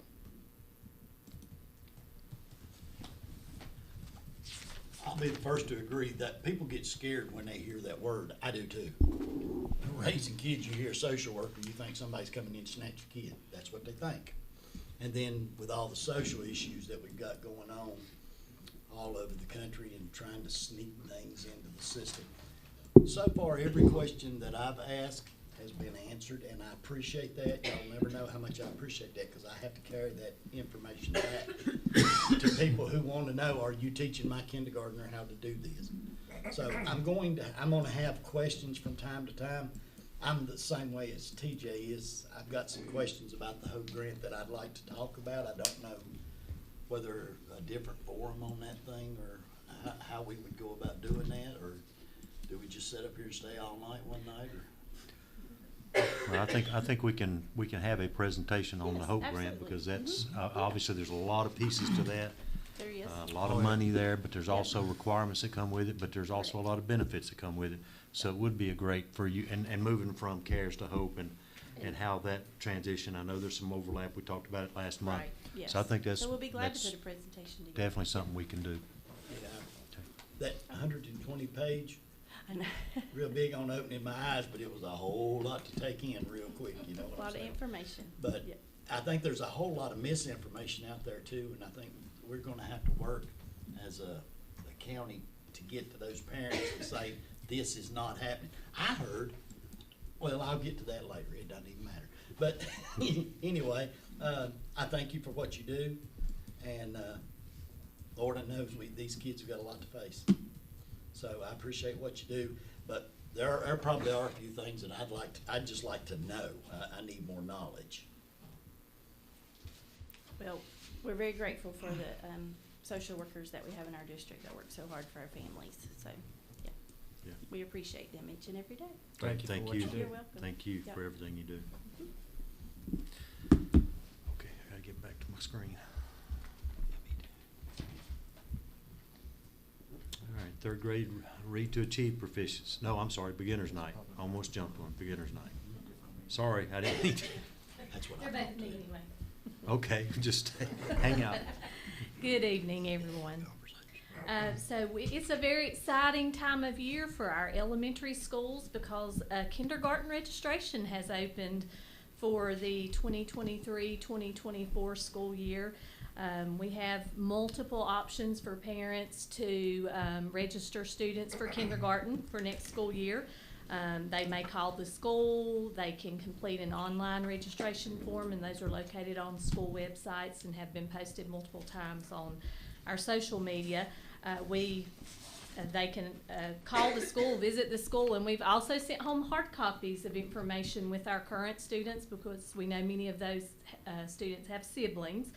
So I'm happy to tell you, as of January 31st, we are at 264 registered kindergartners for next school year. So we hope to see those numbers continue to increase over the next few weeks.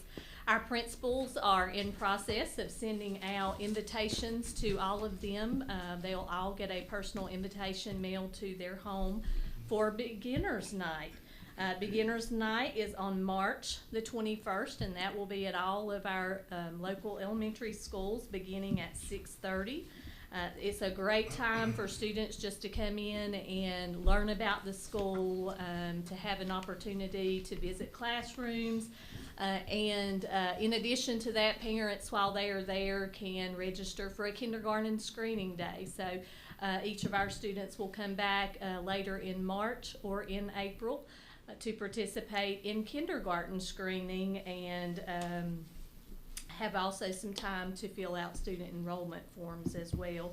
So we are looking forward to another Beginner's Day, and are excited about that event. It's always a very special time in elementary school. I did leave out pre-kindergarten. In the past, our pre-kindergarten enrollment has been through a Google form. But we have found that pre-K is a multi-step process. And so we are trying this year to find new ways to support parents in the application process for pre-kindergarten. So we have planned, Amber and her team have planned 3 informational nights in each district, one per district, so that we can meet and just give parents information about pre-kindergarten, about the application process, and they will be, applications will be available at that time. But also, we're going to invite them to come back to schools at their local school on May the 5th to help them in completing the application process. So you'll notice that there are different types of slots available, some that are just NC pre-K slots. We also have staff tuition spots available, community tuition spots available, and then of course slots for exceptional children as well.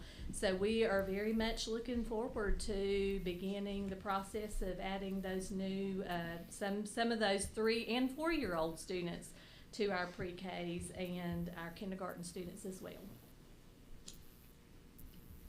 Anyone have questions about beginner's night, kindergarten registration, or pre-K? Any questions? I think one of the things that have amazed me as we go out to our school visits and talk to teachers and principals is the impact of pre-K on getting our students ready for kindergarten. They're telling us it's night and day that they come in, they learn structure, they learn a lot of the things that they may not. I mean, parents aren't teachers, and parents may not know what they need to work on. And for those kids to be prepared for kindergarten, gets them ready for first grade and second grade, and that's what's amazed me. My question, I guess, would be: a couple of years ago, we added Rockford and we added Cedar Ridge as a second pre-K classroom in each one, and we have a pre-K classroom across the county, right? How do we expand? How do we get to a point with limited resources, with limited space in our schools? Because my future NC, one of the recommendations is to improve our educational attainment long run, have more pre-K. And I know that may not sound right to get them to 12th grade, but we have to start at pre-K. So I guess my question would be, how do we, and not tonight, this is a big, you know, the old thing about eating an elephant, you eat it one bite at a time. How do we get to that point where we can offer more because we know how valuable it is? So thank you for everything you do for kindergarten and pre-K, and the beginner's night is huge too, because parents need to feel that comfort that they're bringing their kids to a safe place. Absolutely. Thank you. Do we have more slots this year than the past year of pre-K, for pre-K? So we have 160 NC pre-K spots, and we did double our tuition spots for the 22-23 school year. So we had double the tuition that we had last year in spots, but our NC pre-K spots remain the same at 160 spots across our district. And just so our parents and the citizens can understand, the NC pre-K is a paid program where the parents can bring their children at no cost. That's correct, and it's based on application status, which is primarily socioeconomic status. So income, right. And then the tuition, parents are paying for the children to be there, so we were able to expand that to give more opportunities. And my experience in the past is children that need the developmental help they get to come in, they get I don't want to say they get a higher rating. They can get into it easier than someone that does. NC pre-K, once the applications are sent, they give us a rank order list. Okay. And so it'll say from first to how many kids apply, and then we take those and put them into their base schools based on needs. So the highest needs are served first, and we fill them up until we don't have any spots left. And do we have any spots left? I'm sorry. We do not currently. We're full. So what? Okay. What is our total amount of spots in the county for everything? All pre-K. This year, I think we're at 252. But that's a combination. Do you want me to wait? You're coming back. Yeah, we've got to know. You're on here. We'll we know. get you in a minute. Yeah. Sorry. I'm coming for you. Yeah. Well, but that's a good discussion to have to understand how we're able to afford to make this work. Mm-hmm. What you're going to talk to us about tonight. So is it just financial problems that gets the student in the pre-K, or is it like speech problems or emotional problems, or? So So there are different types of spots. So the NC pre-K spots are primarily due to socioeconomic status. They take several things into consideration for that.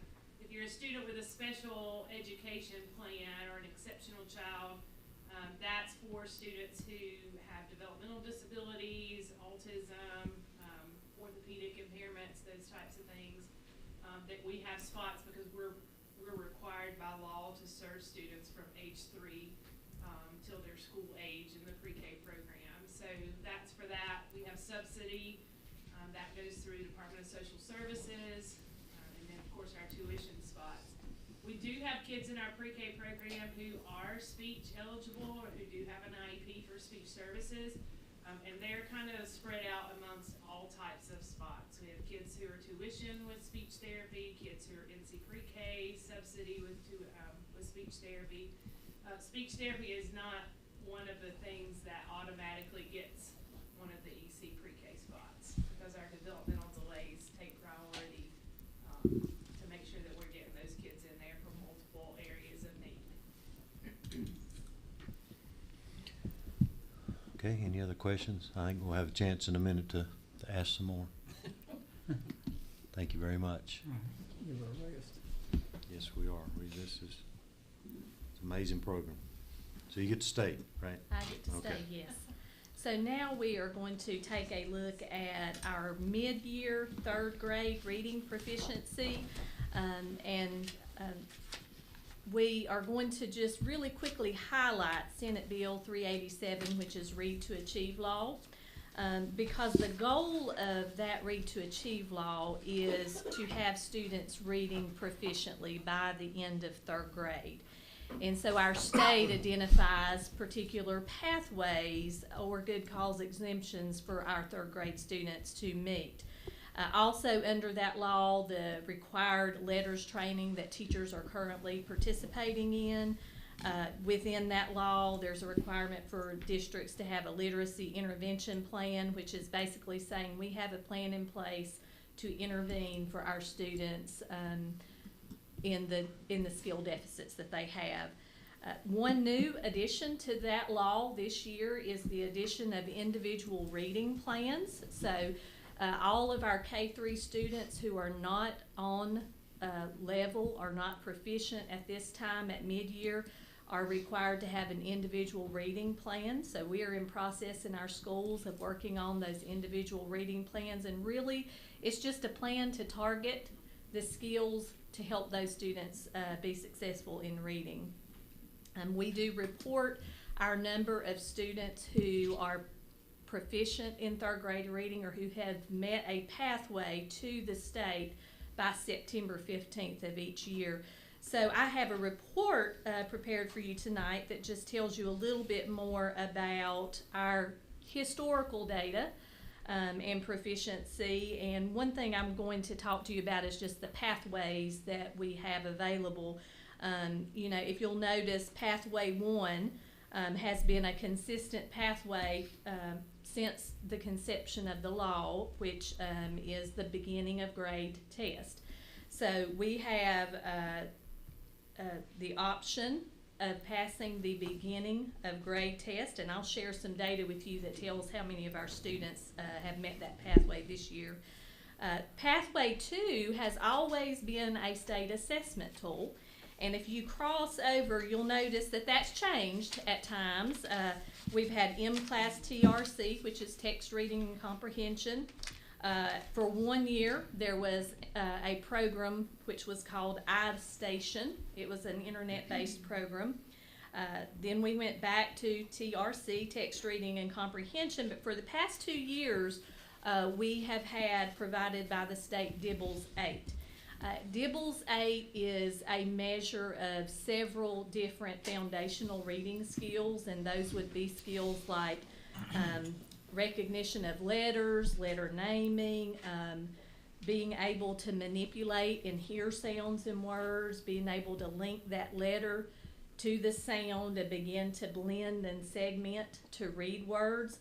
Also, just the accuracy and the fluency of reading, all of those skills combined, which really help a student be able to read fluently enough to comprehend text. So those DIBELS measures measure all of those things. Pathway 3 in the past has been a local alternative. In Surry County Schools, our local alternative for the past several years was iReady, which was a computer program which provided a diagnostic screener and then provided students instruction centered around the deficits for that particular child.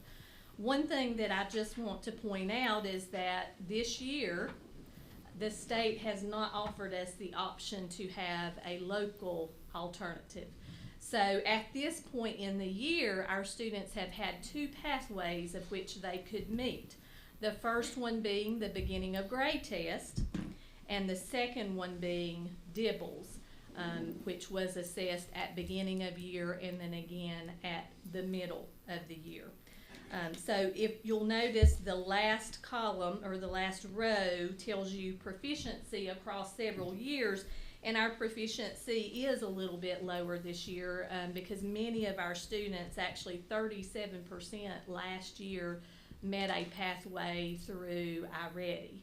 So we do not have that option this year, so we're working very hard at some other pathway alternatives for our students.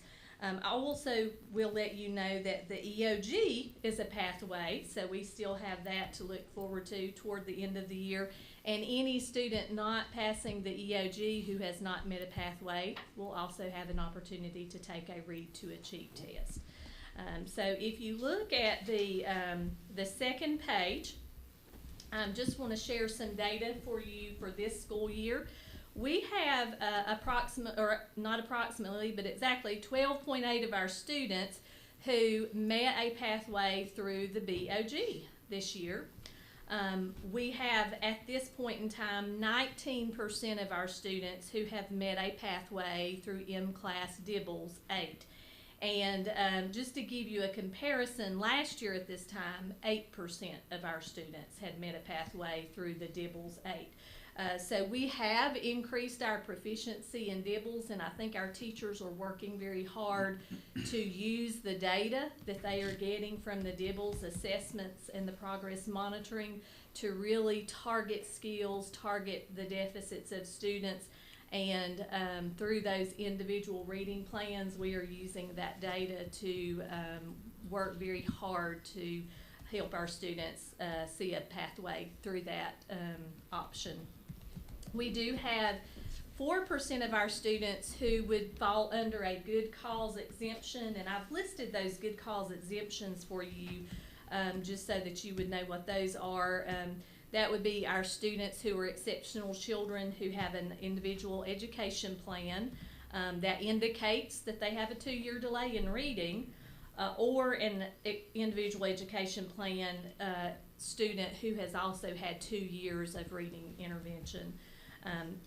Also, an exemption can be those multilingual students whose services began after a specific date. So they have not been in our state long enough to participate or be required to have a pathway.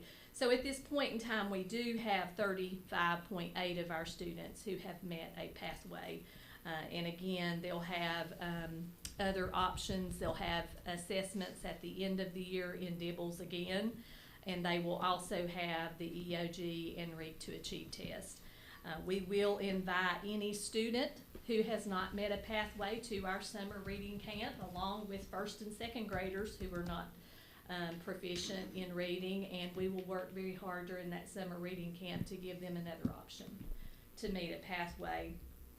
So and that's an invitation, not a requirement. Yes, sir. Invitation only. Yes.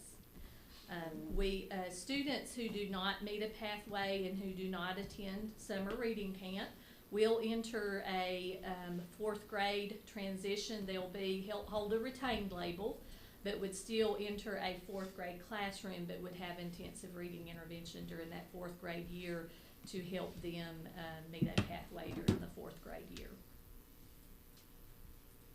And if you'll notice at the bottom, I did want to share our data with you for K-3 because we know that reading doesn't start in 3rd grade. Reading starts in pre-kindergarten, but we have data for kindergarten through 3rd grade here. And you'll notice that our kindergarten 1st and 2nd grade students have grown in proficiency from the beginning of the year to the middle of the year. Our 3rd grade students, we've seen a little bit of decrease, and some of that's, we do have some transient students, so that we don't always have the same students at beginning of year as the ones we have at middle of the year. But I do want to make mention of this, that there's a composite goal that would tell us that a student's proficient in 3rd grade reading, and at beginning of year that goal's 332, and at middle of year that's 393. So we had students who increased their score, their composite score, but didn't necessarily increase it enough to get to that level that we would call proficient. And I personally went through every child's data, and we had 100% of our 3rd graders who grew in their composite score from BOY to MOY.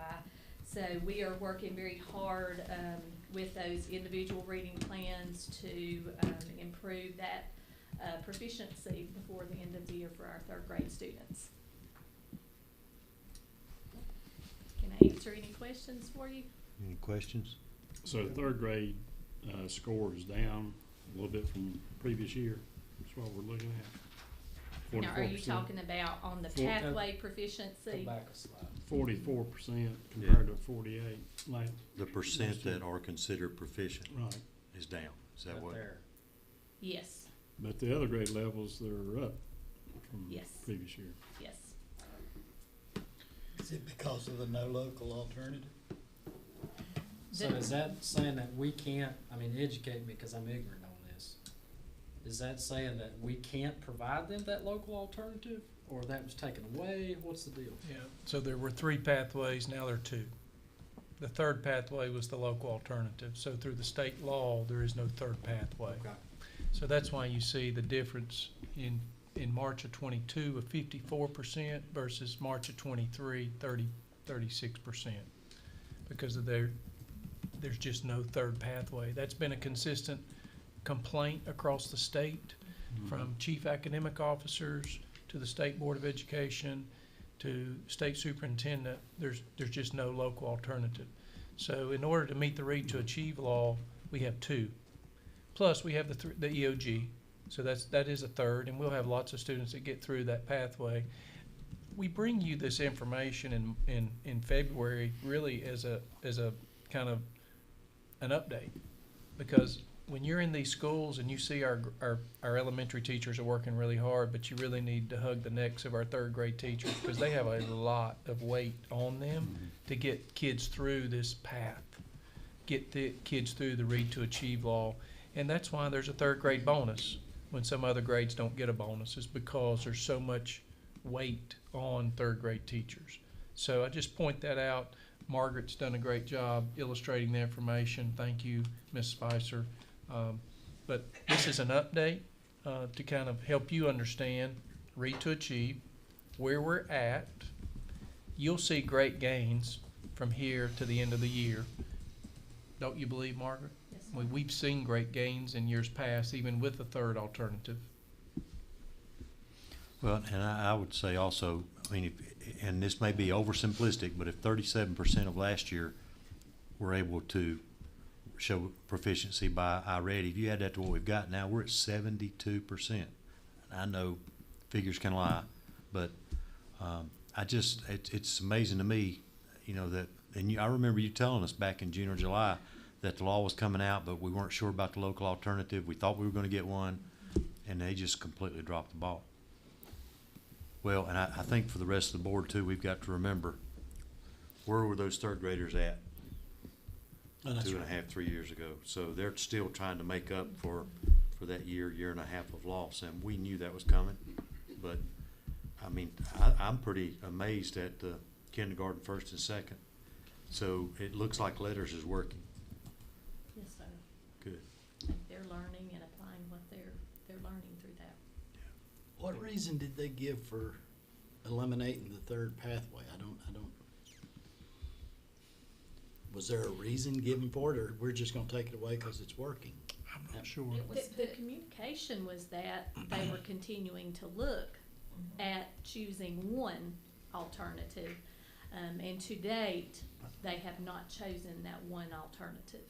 So that was, we were told that it, instead of it being many options, that it would be one option for the state. And so they, we're supposed to be working on that, but we have not.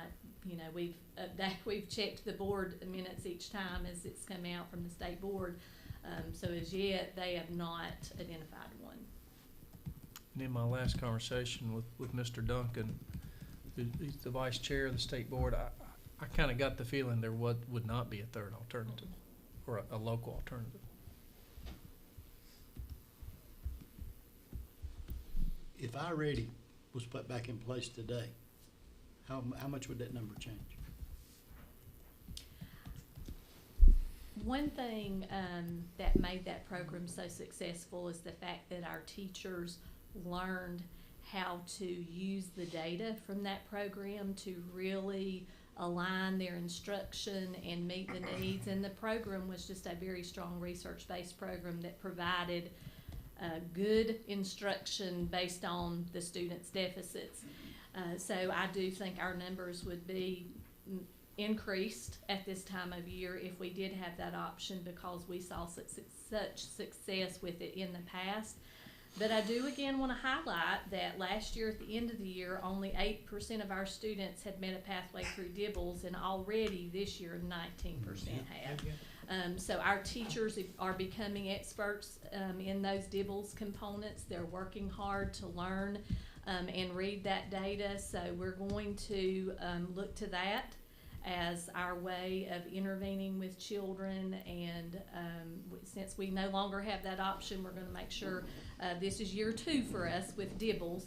So just like iReady, they learned iReady. They worked hard to apply that data and intervene with students, and that's exactly what they're doing with M-Class. They're working hard to learn those DIBELS components, to learn how to read the data and intervene. So I think you'll see that number climb as they learn those skills even more.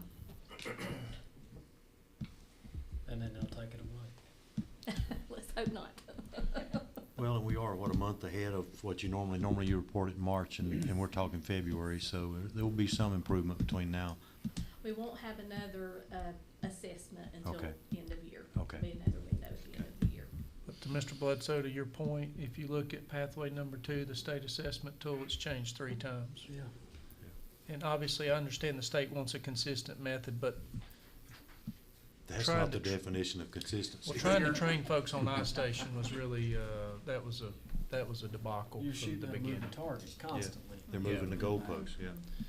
So it becomes hard to compare year to year to year when the assessment is changing, and then you have new people that were trained in an old assessment, or experienced people who've been trained on 3 assessments. So it becomes really hard for elementary folks to really compare the data, and obviously you're looking at different sets of students, so there are different factors, and you've already noted one.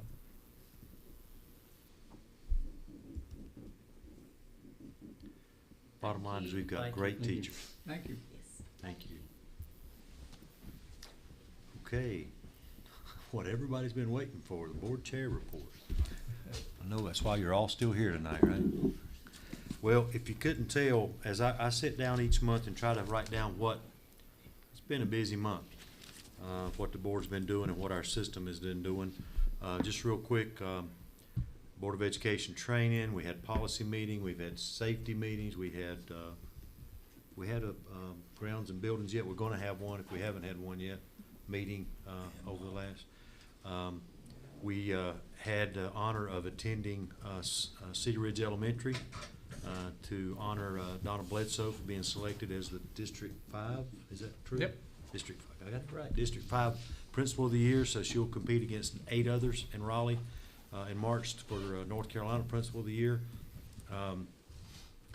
We attended the Greater Mount Airy Chamber of Commerce annual meeting, and I think Dr. Reeves may talk a little bit about Dr. Terry Bledsoe, or Dr. Terry Mosley, and what she, how she was recognized was amazing.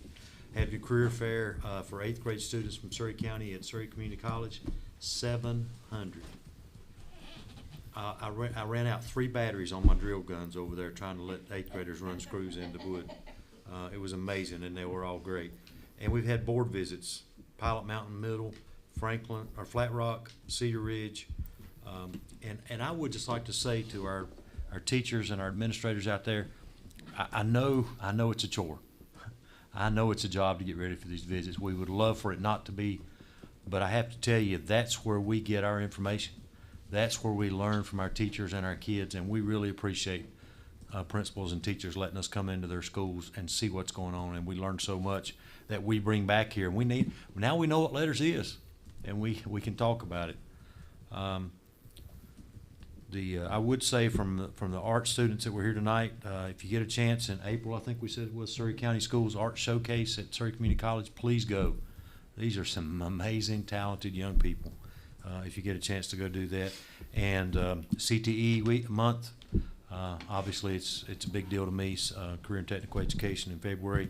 And my daughter would kill me if I didn't recognize National School Counselor Week this week. So there is so much going on in Surry County schools. And I know I've probably missed something, but it just amazes me. Each month I sit down and make this list, and it's a lot. Athletic Improvement Committee met, and each school gives a report on their schools and athletics. Okay, so the Athletic Improvement Committee met, and each school gave a report on it. I did want to say real quick, we had a question this month, I did, about our Parent Advisory Committee. And I just want to make sure everybody understands that we do have a Parent Advisory Committee in our school system. All schools have a representative on that committee, and each of those parents get a chance to bring topics to that committee. They decide on what we talk about, and the principals select those individuals, so it's very much a school-based committee, and it helps us a lot in what the issues are. And if you've sat in this room like we have and listened to those parents, they do not hold back. They will tell us what they think, and that's the only way we can get better. And I think Dr. Reeves would agree as we sit in here, and he has a list of the topics they've submitted, and we go through them, and we listen. So I appreciate that. That's all I have. All yours. All right, thank you, Mr. Badgett. Want to thank the Surry County Commissioners tonight for supporting the request to add 3 additional SROs to our elementary schools. Thankful that was passed tonight, so we look forward to working with the Sheriff's Department to add those positions, and then I know our elementary principals will be excited to work with those officers. Obviously, another step forward, keeping our kids safe. Obviously, a lot of work's been done over the past 10 years to keep our kids safe with buildings, with technology, with keyless entry systems, but having an officer, there's no substitute for having a face. Having a smile, having someone that you can talk to and build a trusting relationship. Obviously, it's been a very busy month as we kick off 2023. Great to have our teachers here tonight, our CTE teachers, talking about the work that we're doing in the classrooms. Really proud of that ag education group. I don't know if you noticed it, but they're really bonding and working together, and obviously that's what it takes. And so glad to have Mr. Quick here from the college. It's nice when our students have pathways and they have a place to take their education and they know it. And so in Surry County Schools, we've worked really hard to build these pathways through the college and then into a real job. And I think that's the key. Getting kids turned on to things they love at an early age, that builds resiliency, that builds leadership, and that builds pride in their community. And I feel really good about the work that we're doing in that regard. You mentioned the 62nd Annual Mount Airy Chamber of Commerce meeting in which Dr. Terry Mosley was named the Greater Mount Airy Chamber of Commerce Citizen of the Year. What an honor it was to be there that night for Dr. Mosley.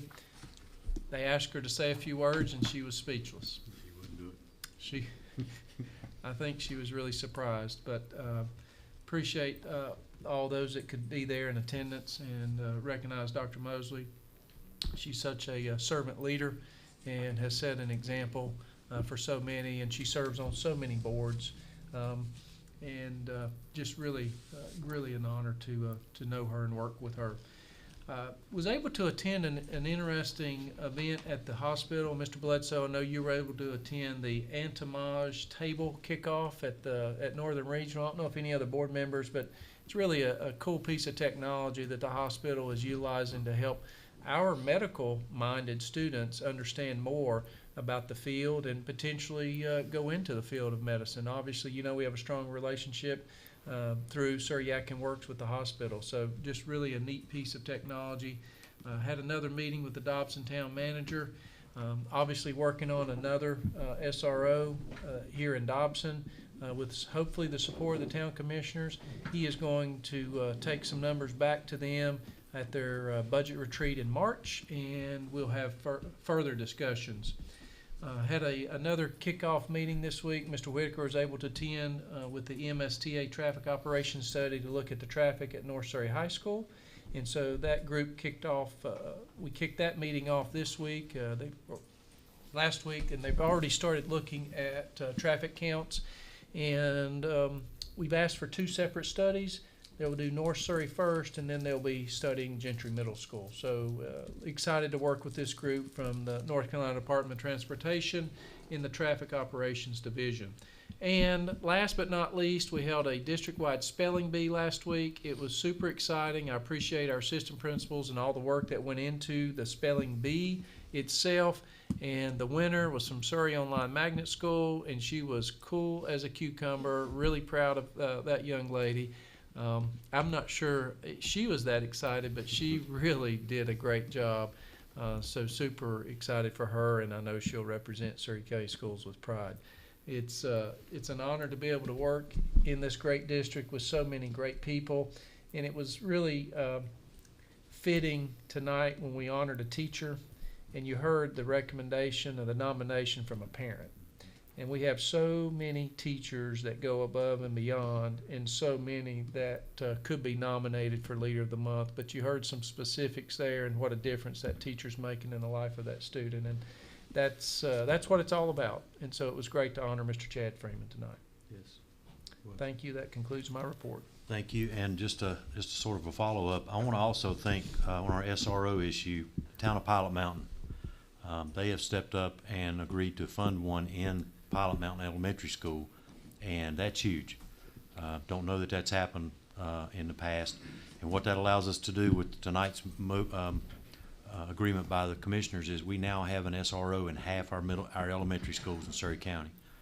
We can't tell you which half because that's a security issue, but that goes a long way from 2 to half. So can't thank Pilot Mountain and our commissioners enough. All right, board members, you know, seen our consent agenda with the issues. So if you don't have any questions, I'll entertain a motion to approve our consent agenda as presented. Motion. Motion by Mr. Goins. Second. Second by Mr. Whitaker. Any further discussion? And all those in favor, please say aye. Aye. Any opposed, no. Thank you, sir. North Surry canopy replacement. Thank you, Mr. Drone. Good evening, board members. Give you a little background on the North Surry canopy. Last February, the canopy was hit by a delivery truck. Substitute driver that day wasn't aware of the clearance issues with the canopy, and he hit it, doing some pretty significant damage to the canopy. We brought in later on. I filed the claim with the delivery company's insurance. They sent out a structural engineer whom reviewed the condition and damage to the canopy and deemed that it needed to be replaced. So I began working at that time with their insurance company to move forward with that process, and part of that was they asked us to hire the engineering firm to do the design and everything for the new canopy, which we utilized at the time our architect, Walter Roberts Callahan Pierce. They started work on that in April or May of 22, and we are now, we finished that up and put that out to bid about a month ago. Sent that information to the insurance company for their review and comment. Still haven't gotten a reply from them or an approval from them. So to help save any further delays and hopefully be able to move that project forward as soon as we receive approval from the insurance company, I would like to ask the board to approve the low bid of Colt Simmons Construction tonight, so that we can hopefully move forward as soon as we get approval from the insurance company. Did the damaged canopy have to be parts of it removed for safety reasons, or has it basically been like it was when they hit it since? We brought in a lull and got a local welder to come in, and we had to push the canopy back up as straight as we could get it and do a lot of welding and bracing and stuff to ensure that it was safe for the students to cross between buildings. And so it's, if you're familiar with it, it's from the cafeteria area up to what we used to call the old new wing, Yes, or the sir. new old wing. That is correct. The westernmost building. Yeah. Okay. Okay. Any questions? I would make a motion pending the acceptance by the insurance company that we go with Colt Simmons and award the contract. Okay, we have a motion. We have a second. Second by Mr. Hutchins, and just for those listening, we need to make sure that the insurance company's going to pay for it. So that's why we're waiting for that response, because this is should not be a liability of the school system. We didn't cause this, so we'll okay. All those in favor, please say aye. Aye. Any opposed, no. Thank you. Thank you. Thank you, sir. What's next? Guess it must be yours because you're still there. Yeah, high school digital signs. Is this a tag team? Yes, last fall, the safety committee identified our high schools, communications obviously important. If there's a safety issue on a school campus, we have so many students that are enrolled in college classes. It's paramount for them to know and understand if there's an emergency on campus. Adding digital signs in front of all 3 high school campuses would give us a great way to communicate to those students, to delivery drivers, to grandparents, to parents that are picking kids up.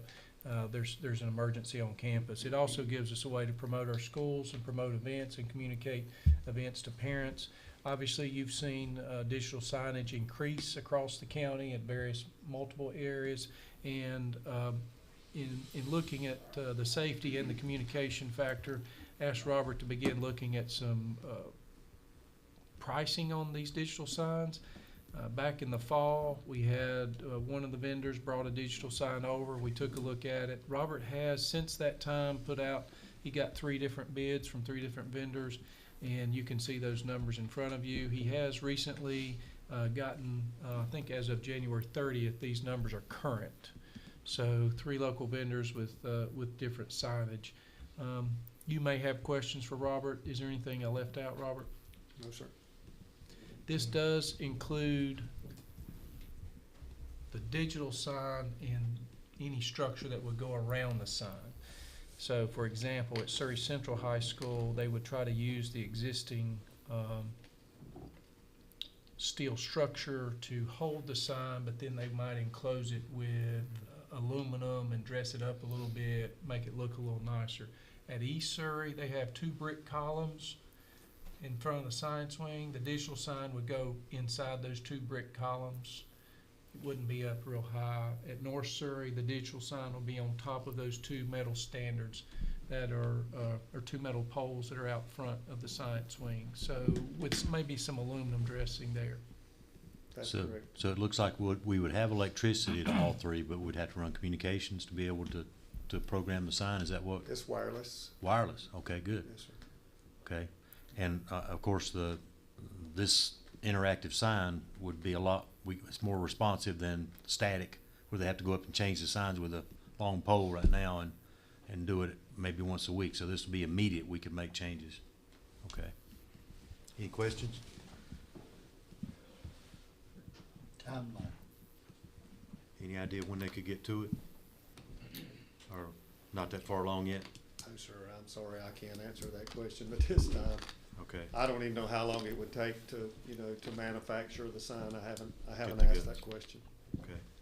I will say that all three, I informally solicited proposals from these local companies, and so they're all based on the same design, same megapixels or whatever, with the LED, so. And they're all local. Some did choose to do some upgrades, on their own accord.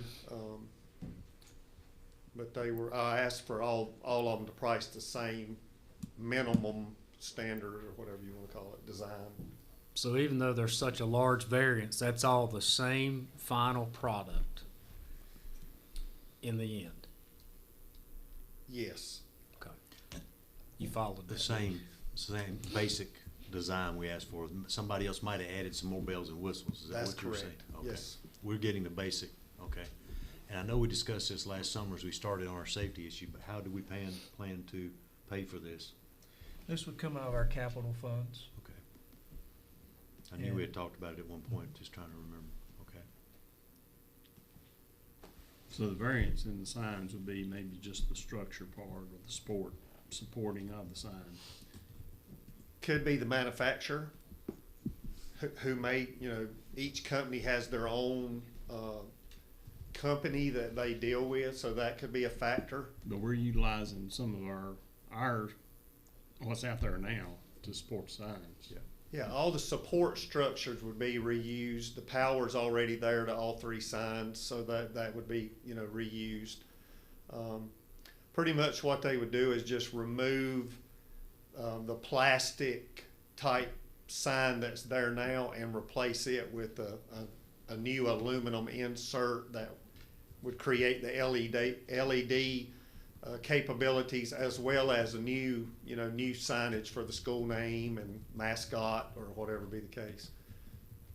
So we would keep the school spirit, the school flavor, but reuse what we got with a twist. Okay, gotcha. I like the idea of modernization of signage, but I don't know if we can really say that this is safety. I think this is more of, we're advertising events and yearbooks on sale, which is not a bad thing. Yeah. But I don't think we can really use it as the safety aspect, but. Well, I think personally, having taught at a high school, I think it's both, because I have been on a high school campus when we locked it down and saw students driving in the parking lot coming back from a college class because they didn't know. And right off the bat, the deputy said, well, there's your first problem.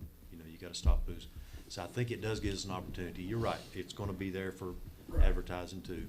But I do believe there is a safety component to it. Any other comments or questions? All right, I would entertain a motion if anybody would like to make one. I'd move that we accept a low bid. Of Sperling signs and awnings. Okay, we have a motion by Mr. Whitaker. Do we have a second? Second by Mr. Goins. Any further discussion? All those in favor say aye. Any opposed, no?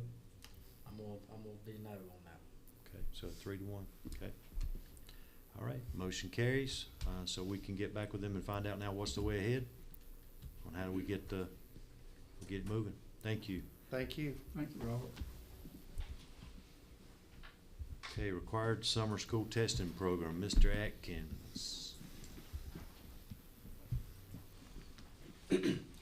Board members, each school year we are required, in order to be able to retest, offer retesting to our students who are not proficient on the first go around with end of grade tests or end of course tests, we are required to submit this plan to our regional accountability office. It has to come before you all, and you all have to approve it in order for us to have a summer school.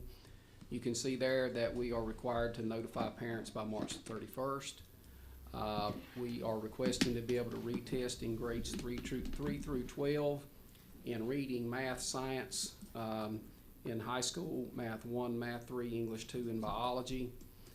You can see there down under summer school program instruction, what our instructional dates are, the number of instructional days, hours per day, the total number of instructional hours, and then we also have to identify the dates that we will be testing. Again, this is a required plan that we have to bring to you each spring in order for us to be able to offer this retesting.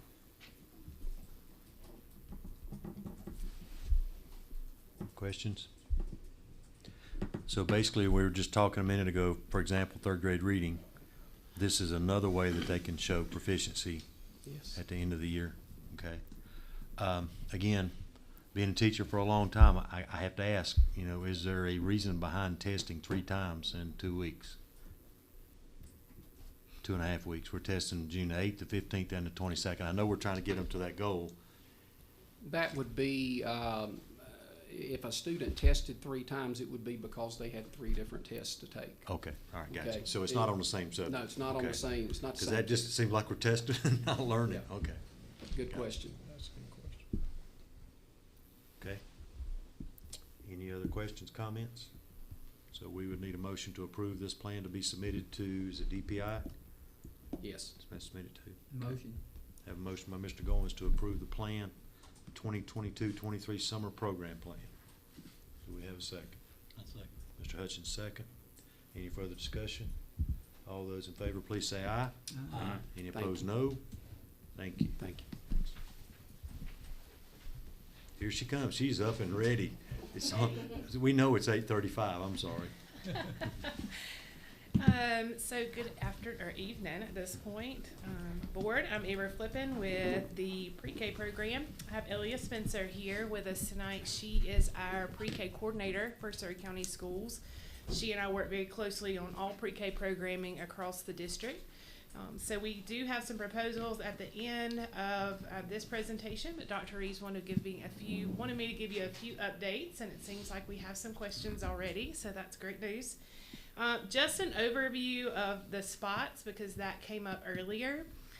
We have the capacity in our 14 pre-K classrooms to educate 243 3, 4, and non-school age 5-year-olds. So non-school age 5-year-olds means they miss the cutoff, the August 31st cutoff for being able to come to kindergarten. So we do have some 5-year-olds, kids who turn 5 while they're in our pre-K program. So we have the capacity in those 14 classes to serve 243 students.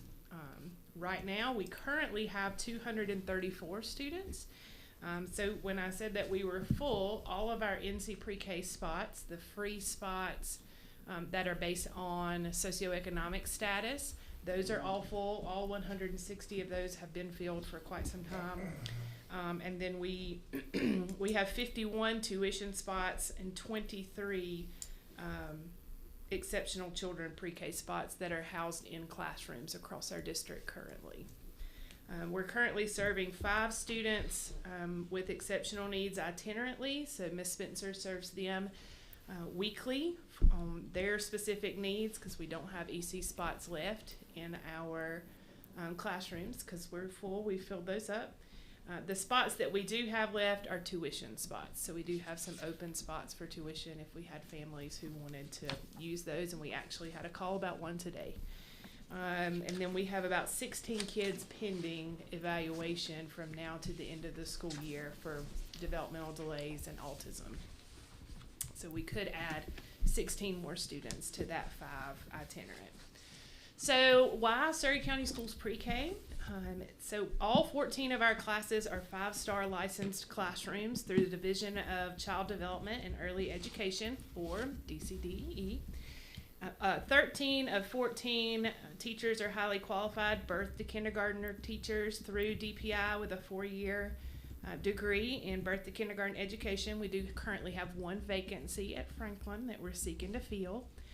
And our pre-K teaching assistants either have an associate degree in early childhood education or a child development associate credential, or are working on that child development associate credential, which is very similar in nature to an associate, but does not hold the same amount of coursework hours behind it. But it is a requirement in the next 2 years for all of our teaching assistants to either have the associates or the CDA, and hopefully by the end of this school year, the people who didn't have the associates already or the CDA will have that. They're working towards that now.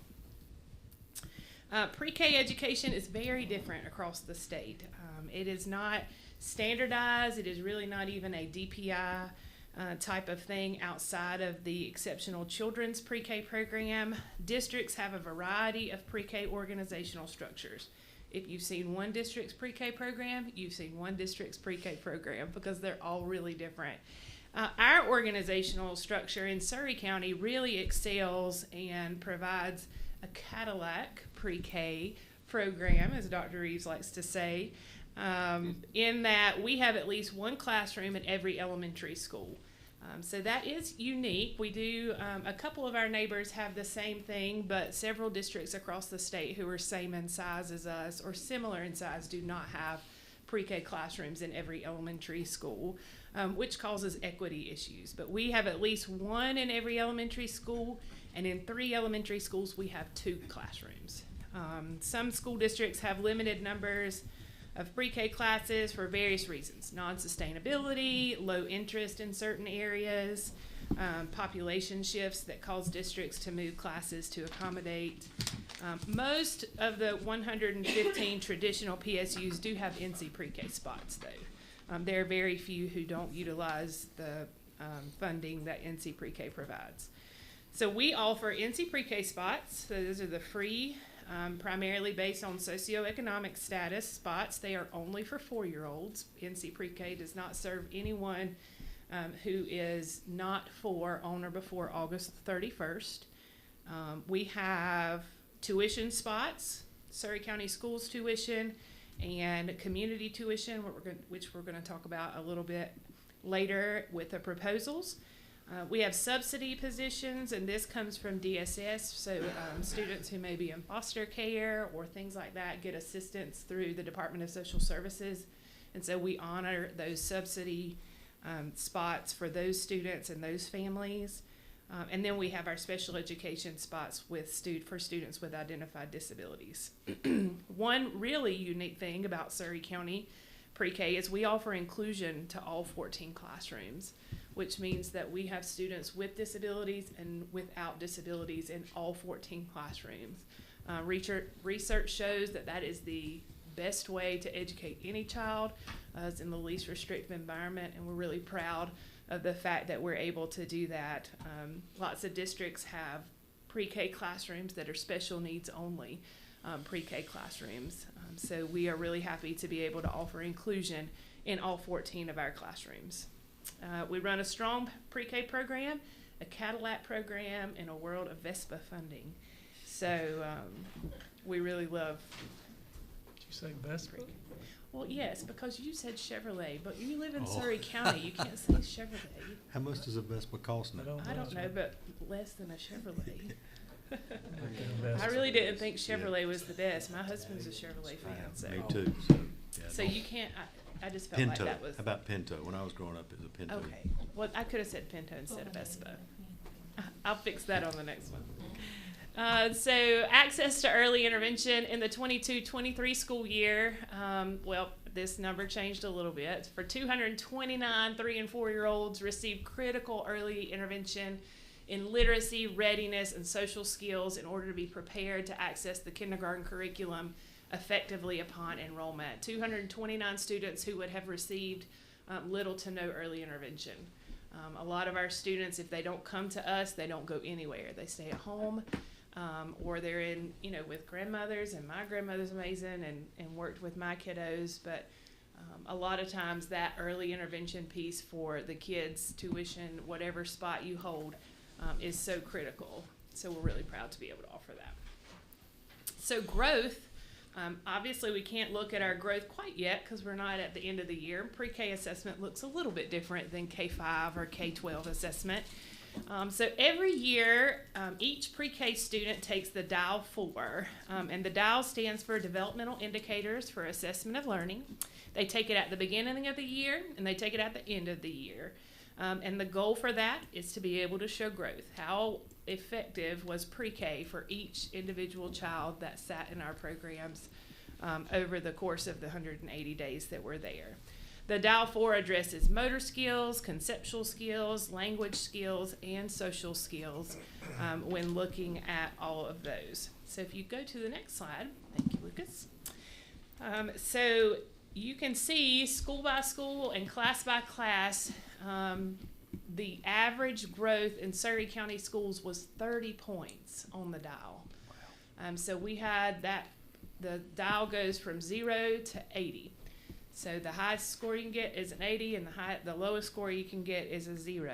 And we had 30 points of growth across all of our students in the 21-22 DIAL score. That's 30 points of growth on average that students would not have had entering our pre-K programs outside of the opportunity to be in that early intervention process. As we talked about, and one of you guys mentioned earlier, how critical it is and how teachers say there's such a world of difference, and there is.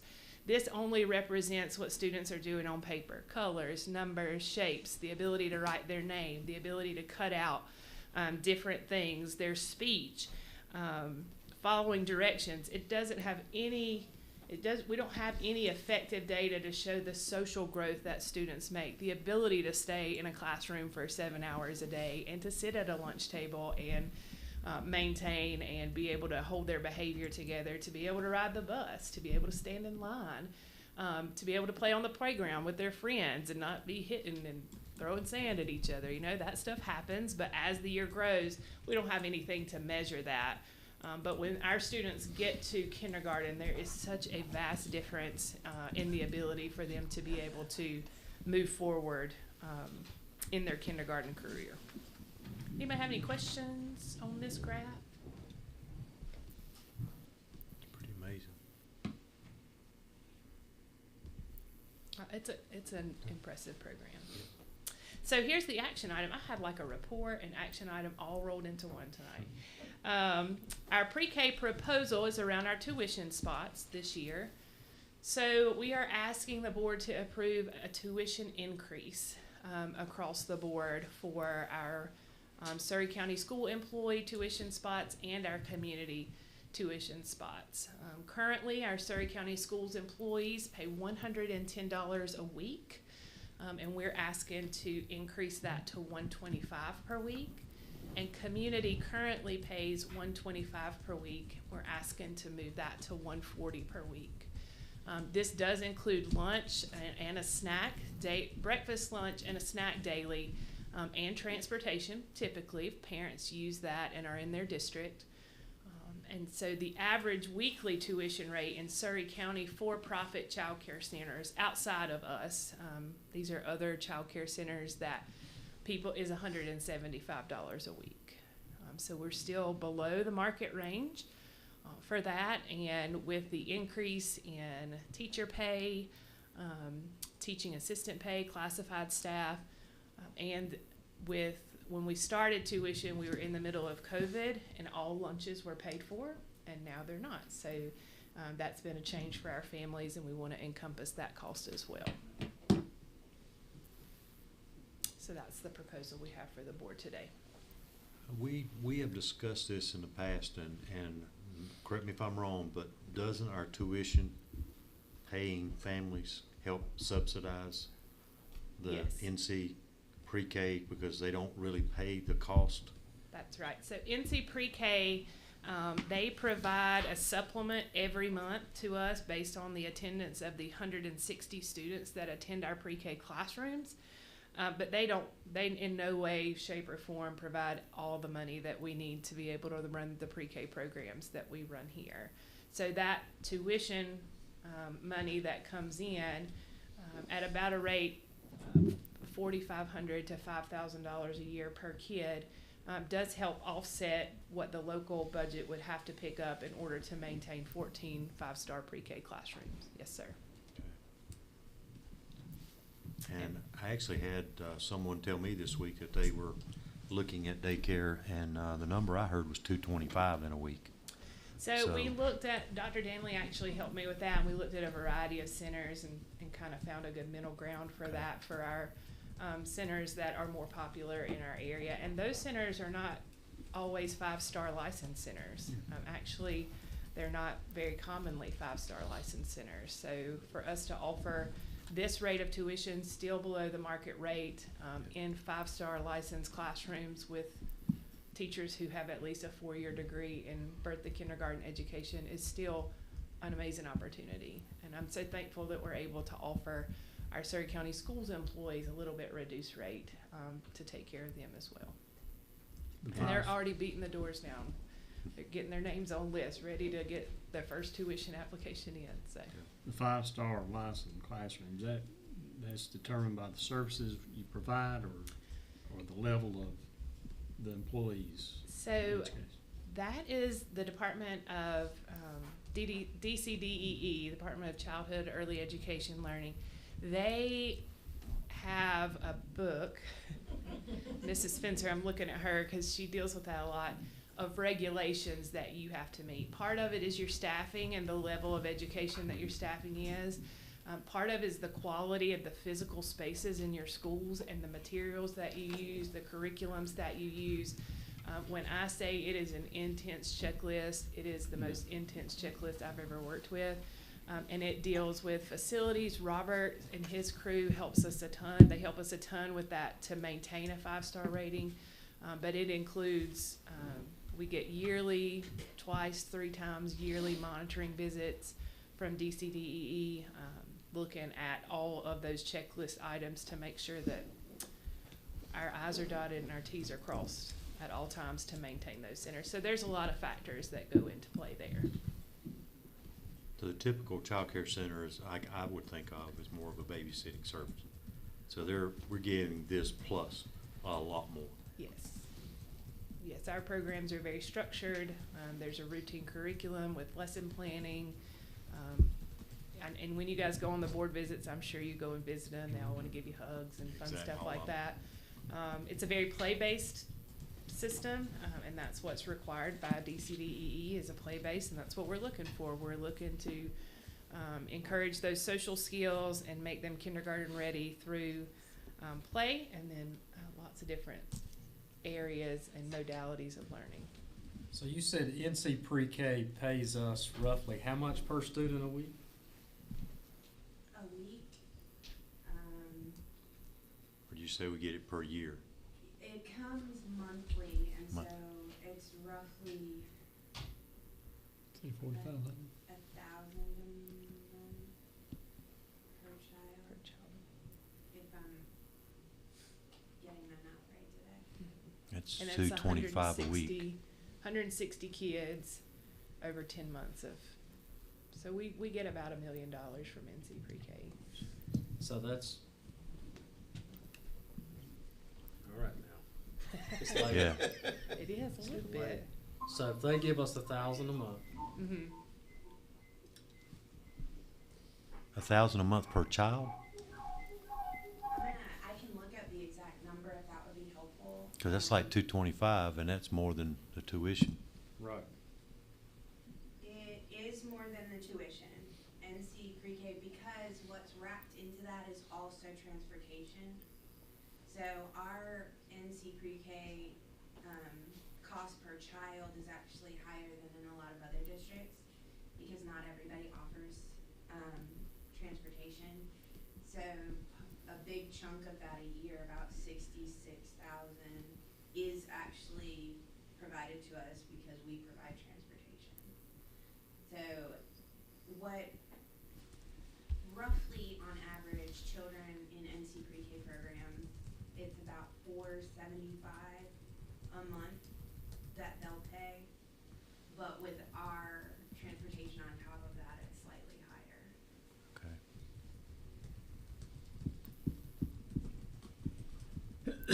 We only have the 160 spots for NC's pre-K.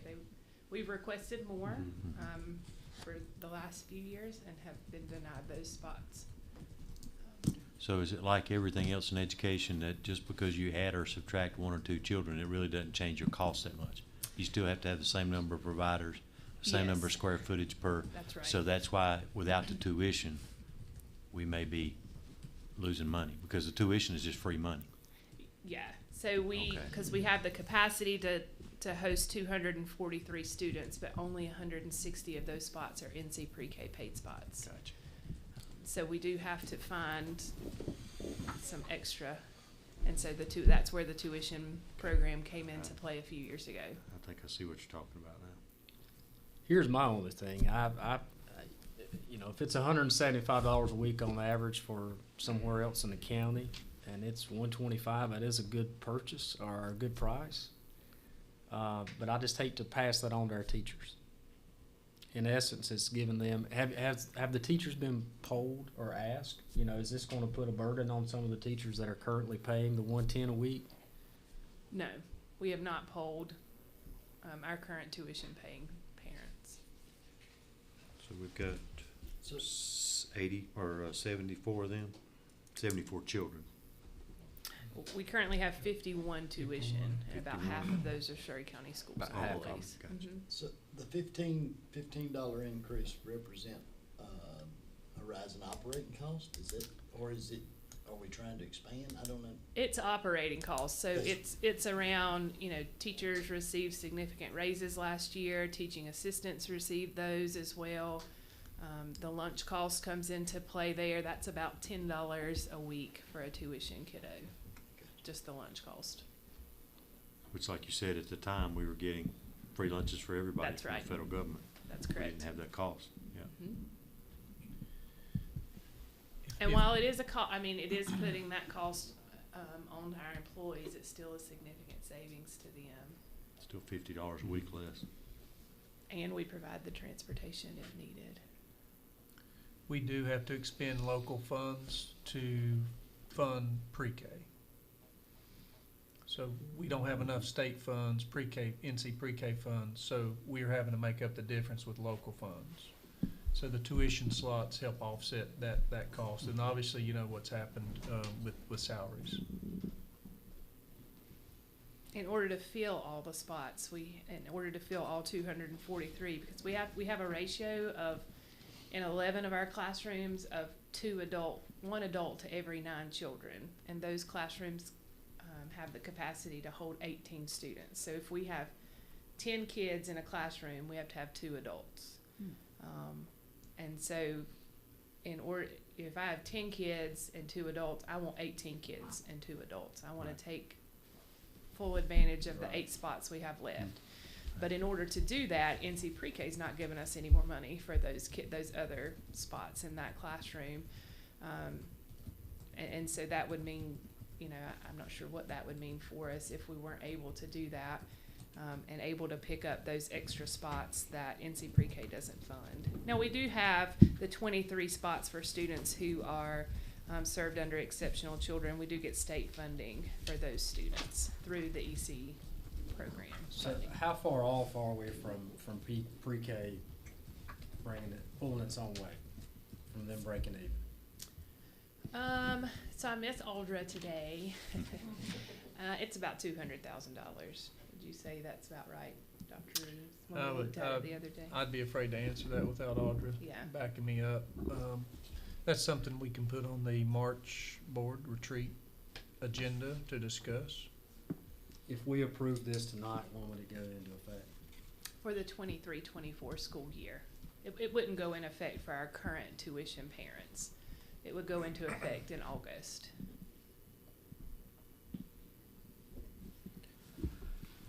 I'd like to do more research myself.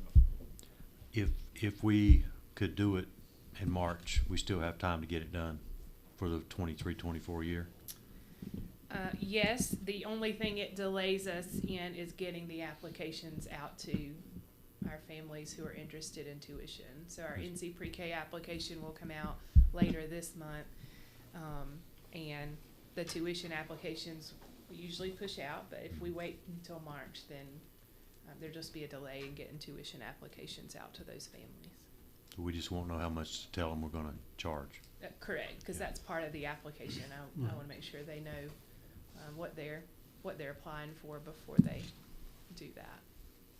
Well, I think you already said 10 of the $15 for Surry County School employees is because of food. Correct. So that's just cost.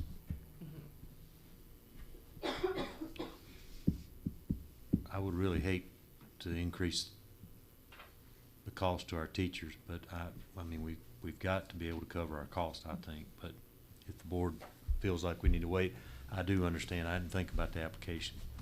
Need to get it out. What do y'all think? Anybody want to? I mean, I know it's not a huge increase, but you know, for certain situations, it may be. You know, that's $60 a month, and I just hate to keep passing stuff on to our teachers.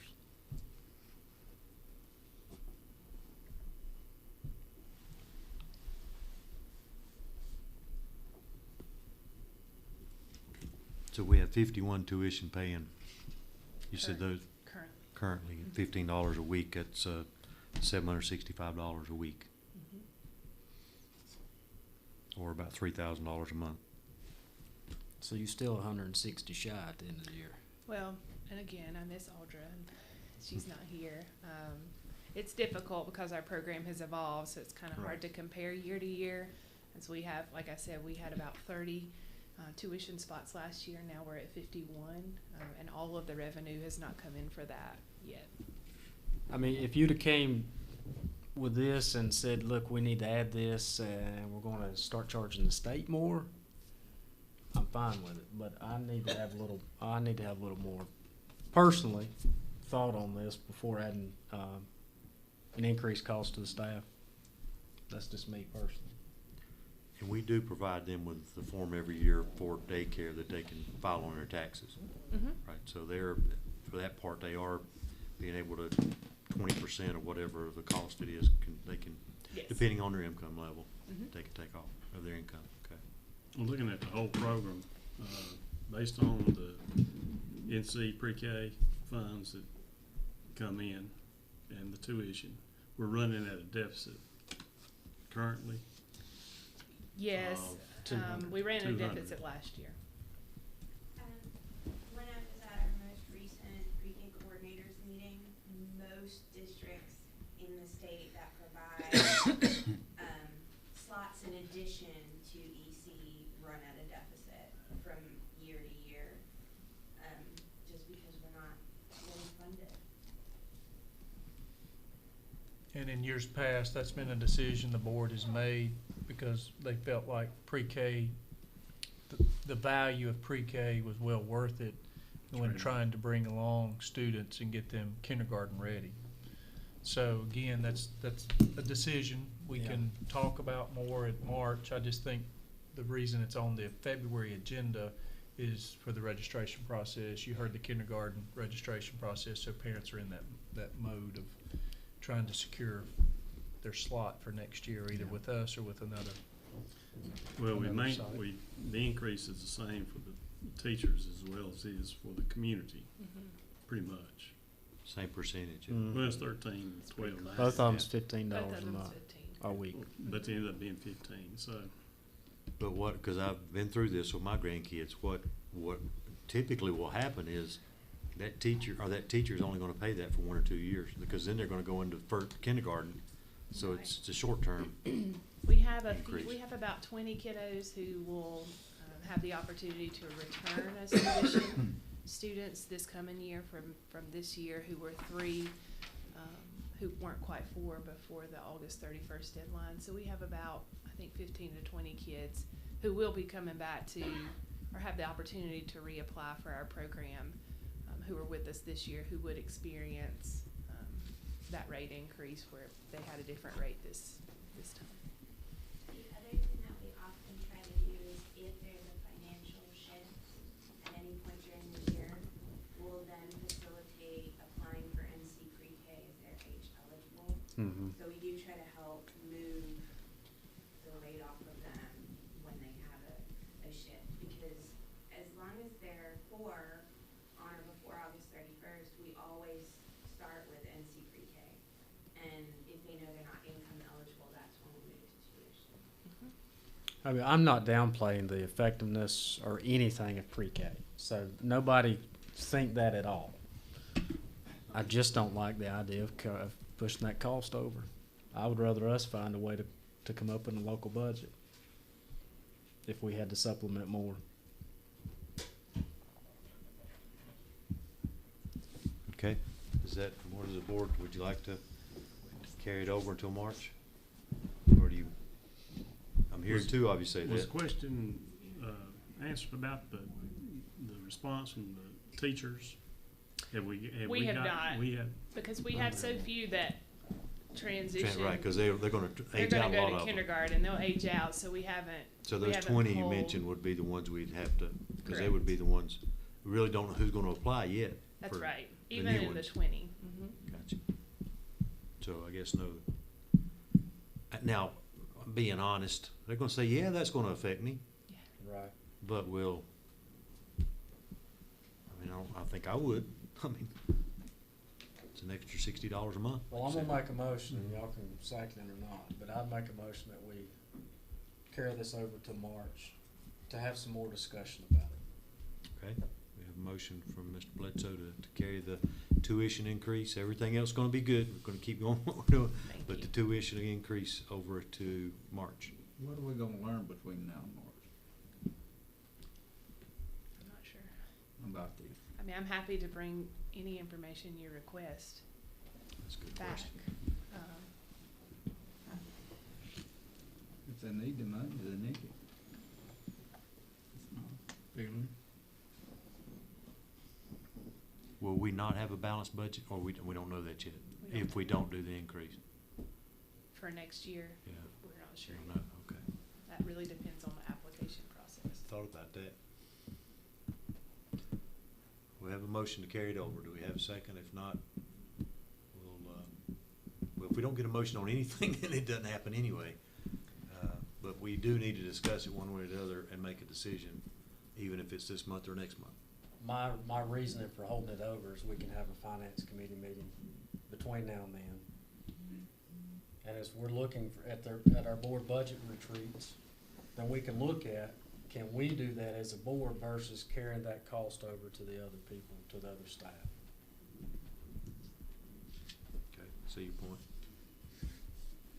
And just hold the applications until after the March meeting. Is that what we're saying? Because we won't know what to tell them that the cost will be. That's right. Tuition applications on. Right. Everything else would continue. Yes. Is that what I'm hearing, the board, or not? Second to hold over. Okay, we got a motion and a second to hold it over till the March, to have more time to talk about it, to see what it would, if we could find the money somewhere else in the budget. Right. To cover this. All right, any further discussion? All those in favor of the motion to carry it over to March, please say aye. Aye. Any opposed, no? No. No. So, there you go. On you. And it didn't take long, did it? 3 months. 3 months, and you put it. We was just in a situation not too long ago where there was something that wanted to be carried over, and I can't see where it helps. I mean, that's just my opinion. I mean, sometimes you have to bite the bullet. Like I said, if you were coming and saying, hey, we need to increase this, and here's where we're gonna get it from, it's gonna come from the state, but that's not what we're saying. Well, we won't be able to get it from the state. I know. Yeah. I know. And we know we have I wish increased we could. costs. We know we have increased costs, yes. Well, I'm a little bit concerned about it delaying the application process. Well, as much as I hate to put any additional burden on our teachers, I'm gonna have to vote against it and say we need to go ahead and bite the bullet. So let's move forward. So basically what that was is we just decided not to carry it over. Right. So now we still have to decide, are we gonna do it or not? I think you know where I'm gonna vote. Yeah, I do. Well, I think from that vote we just took, we know where everybody should go, right? Well, I'll make a motion that we approve it. Approve the tuition increases for Surry County school employees and the community. All right, we have a motion. I guess I need to second it, wouldn't I? All right, so I'm guessing it's gonna be a 3-2 vote again, huh? All right, so we have a motion and a second to approve the increases as presented for tuition only in students. Everything else will stay the same. Correct. All those in favor, please say aye. No. Any opposed, no? No. And I will vote aye, so we'll approve it by majority. Golly, y'all didn't take long Nothing to, personal, Aaron. you didn't take Nothing long to personal, throw me taking it under all, there, Mr. did you? Bledsoe. Thank you. ma'am. And, Business but is now, business. but I will say, and I think we'll all say this because we've been out there in the schools, you're not gonna find a better Cadillac anywhere. Our kids, our parents, our teachers, they are getting some amazing benefit out of this. So, and for There is. $125 a week, or $140, it's amazing. Thank you for all y'all do. Thank you. Thank you so Thank much. you very much. And my granddaughter went through this program last year, and I will not say she is a low performer, but she went. She is coming. She's going to come into first grade next year, probably being able to read at second grade level, and I really believe it's because of the pre-K program. Thank you. My granddaughter was in there with him. Yep, right there, and they played and learned together. Easter Seals MOU. This is Southern.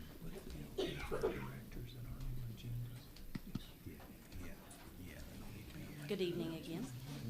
Yeah, So if you, I before come- you get started real quick, Yes, we made a command decision, it's after 9 o'clock. If you're a director here and you don't need to be here for the rest of the meeting, you're not on the agenda, don't sit here and wait for this. It's gonna be a late night. Y'all go home. Thank you. Except Mr. Drone. Except Mr. Drone. Thank y'all for staying Thank with y'all. us. Appreciate it. Thank you very Except much. Lucas. Lucas can't leave. Yeah, he's got plugs. Thank you. Thank y'all very much. Thank you. I'm in here by myself. We're here with you. We're here with you. We'll walk you out. Yeah. That sounds good. Somebody's gonna have to remember the alarm code for the other building immediately. Okay, so, good evening again. I come to you, with a memorandum of understanding from Easter Seals, through our school mental health plan that we adopted in 2020, 2021.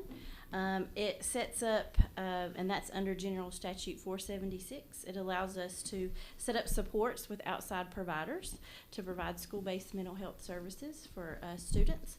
And this MOU I bring to you today sets up some supports through Easter Seals that will allow them to have a school-based mental health therapist that will come in to some of our schools to provide some mental health services.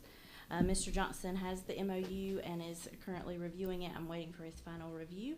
But once that is reviewed and he's looked over it, with your approval, we were asked to go ahead with our partnership with Easter Seals. But you won't go ahead if Mr. Johnson has something. Correct, yes. It's based on. We'll take his advice. Based on his approval. Yes. And in no cases will this service be offered for a child without parental consent? Correct. Correct. All right, good. We always get parental consent through our Thank you for- school-based mental health plan. Thank you for that. Yes. All right, do we have any questions? Okay, then I'll entertain a motion to approve the MOU with Easter Seals, between Easter Seals and Surry County Schools. Make a motion to approve it. Mr. Goins has a motion. A second, Mr. Hutchins. All those in favor, please say aye. Aye. Any opposed, no. Thank you. Maybe you won't be here much longer with just, all right, Surry Friends of Youth. That's me too. So, I come to you with approval from Surry Friends of Youth for an MOU, a memorandum of understanding, again, upon a review from Mr. Johnson and his final approval. Surry Friends of Youth provides services to our students that is by referral for our SROs or our school counselors. And they provide some youth violence prevention programs through Surry Friends of Youth. And so these students who are referred and provide parent consent will be able to participate in these programs provided by Surry Friends of Youth. It's laid out in terms of their duties and our duties. Ours is mainly just referral. They provide transportation and services at their department with these programs. So we ask that, I said again, with Mr. Johnson's final approval, that you all approve tonight for our MOU with Surry Friends of Youth. So the two things that jump out at me are aggression replacement training and peaceful alternatives to tough situations. So helping them adapt. And providing coping skills when they get angry or upset about and how to handle difficult situations. Gotcha. And you said it would not be at the school, it would be off-site, or would? It typically is, and they provide transportation to Okay, that. good. Okay, any questions? Do we pay them whenever that happens, No. or is that, okay? It comes through, they received a Governor Crime Commission grant, Okay. and so all that funding comes through the Surry Friends of Youth. This is just for us to provide referrals through our SROs and our counselors. I make a motion pending Mr. Johnson's okay that we approve the MOU with Surrey Friends of Youth. Okay, we have a motion, do we have a second? I'll second. Second, Mr. Whitaker. All right, you leaned back and started to say something, is there anything? Oh, I'm any sorry. questions? I'm No, it's sorry. okay, No, I this is just the time to have a do it anyway. question. Okay, We're, through the HOPE grant, we're adding psychologists, psychiatrists, counselors, guidance counselors, and all the mental health. Are we at some point working toward doing away with outside and just doing it all in school, or is it, or we're tag teaming it? I don't know how to say that. We use our community partners through these MOUs that provide, because counselors, our school counselors, can only provide short-term counseling sessions, whereas our outside providers can provide long-term therapy. We have one outside provider that's already in our central district that can provide year-round therapy, because our counselors can provide short-term for folks. And so now with our new HOPE grant, we can provide some more clinicians to come in, but we do utilize our outside providers to come in with additional services. Now, Surrey Friends of Youth doesn't do counseling. They don't do counseling, Surrey Friends of Youth. That's preventative youth violence programs, Okay. working with coping skills and things like that. Easter Seals would provide that. Our school psychologist, is set up through our EC testing. Now, they can do counseling as well, but normally they look more with looking at that EC testing piece.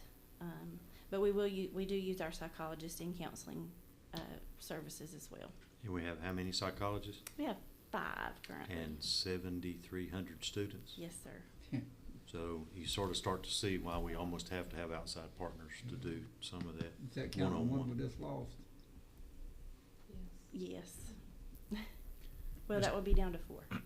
Now we have And I will say this, Mr. Hutchins, with this particular MOU, if a student has exhibited some of these issues, may be identified by the counselor, this is a resource. For example, aggressive behavior. Maybe we've had a student that's gotten into an affray at school, had some issues with other students. This is a resource that schools can utilize to help that student potentially be redirected in the future so that that doesn't happen again. I was just, again, in my mind, I couldn't, Yeah. we have counselors coming from here and counselors from here, and in my mind, we've got all these counselors. Why do we have the problems? You know what I'm saying? So, I wish we could figure that. But the counselors are the first line. Correct. I mean, they're your they'll first, do what they can. That's your first responders, I call them. Right. They're going to be your first responders. They're going to help see what services a kid might need. Yeah. They may could provide that short-term counseling, but in order, if a child needs more and they're going to need longer-term therapy, then that's where we can look to our outside providers and our community support to do that. Gotcha. Okay, so we got a motion and a second. Any further discussion? Did that answer your question? it did. Okay, good. All those in favor, please say aye. Aye. Any opposed, no. Thank you very much. Are you not on the next one, are you? No, Kevin? No, I have the next You got one. to Salem. Salem College MOU, board members, when we enter partnerships with universities to have student teachers, folks come, and which we really love getting student teachers, we're required to do an MOU with the university or college, what they do and what we do. As far as facilitating that is in this MOU. Mr. Johnson has reviewed this MOU and has given us the thumbs up. So asking for approval of the Salem College MOU. And I remember seeing anywhere somewhere that they were required to have $1 million of liability and cover, and they screen them, and they check on their, sex offender registry, the whole 9 yards, so They they are do. screened and vetted. They do. Okay. And they're supervised by someone at the school. That is correct. So I think that, to me, we've got everything built in that we need to, and we've been doing this for years. Yes. All right, any questions? MOU with Salem College to continue our relationship for them to provide student teachers and interns. What? Mhm. Some may come just for 20 hours to observe. Okay. Well, that's covered in here, student teachers, any So clinical students, student teachers, residency Residency. licensed teachers, Mhm. pre-service, and Yes. graduate interns. Okay. Yeah. I'll make a motion. Have a motion, Mr. Hutchins. Have a second? Second. Second by, they're both pointing at each other. Mr. Goins, Mr. your Goins. seniority took over there. Mr. Cohen. All those in favor, please say aye. Aye. Any opposed, no. Thank you. District Office Network Infrastructure, Mr. Gillespie. Now, that's why you've been hanging around. Well, there's an ask at the end, for those who go the distance.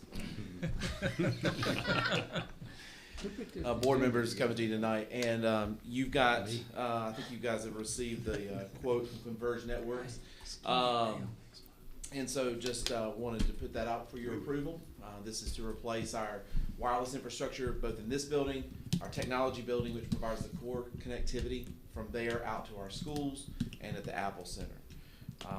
And so you can see that there. The current equipment that we have in place is around 10 to 15 years old, and we're keeping it up and running barely sometimes. This would also bring the systems that we have here into the same platform that we have in our schools, so we can manage them all centrally. So, any questions? So other than 10 more years, what will it provide us? Better speed, better connectivity, less downtime? Theoretically, all of those things. Theoretically. Yeah. I have no idea what half of that is, but my only question is, have we priced it out, which I'm assuming you have? Yes. And have you used this company before for these? Converge Networks has done the wireless, the wireless and the network, like the switches, the core switches and things like that, in all of our schools. I'm nodding, but I don't know what any of that is. Yeah, right. So it's everything that happens inside here. Okay. And people, the thing about networks is that they are expensive, and nobody knows anything about them until they don't work. Okay. And then that's when suddenly everybody wants to know. So this is a key component as kind of central things here, especially in our technology building, getting that connectivity in place so that then we can support the schools as well. I will say, as an end user, we've experienced some lag, and I think there's different times of the day the lag is worse or better. So, very optimistic that this will help. Hope so. I have two quick questions. Sure. Our service to our schools depends on our provider, right? Which is it Surry? Surry Communications. Surry Communications. Provides our So wide that's, area network. and I'm hoping they're constantly looking to ways to improve that, if they can put in fiber or whatever underground. They are. We have fiber to all of our schools. Okay, good. Currently. Good. And through our contract, which is, we have a contract with them that's paid for through E-rate, which is a federal funding program.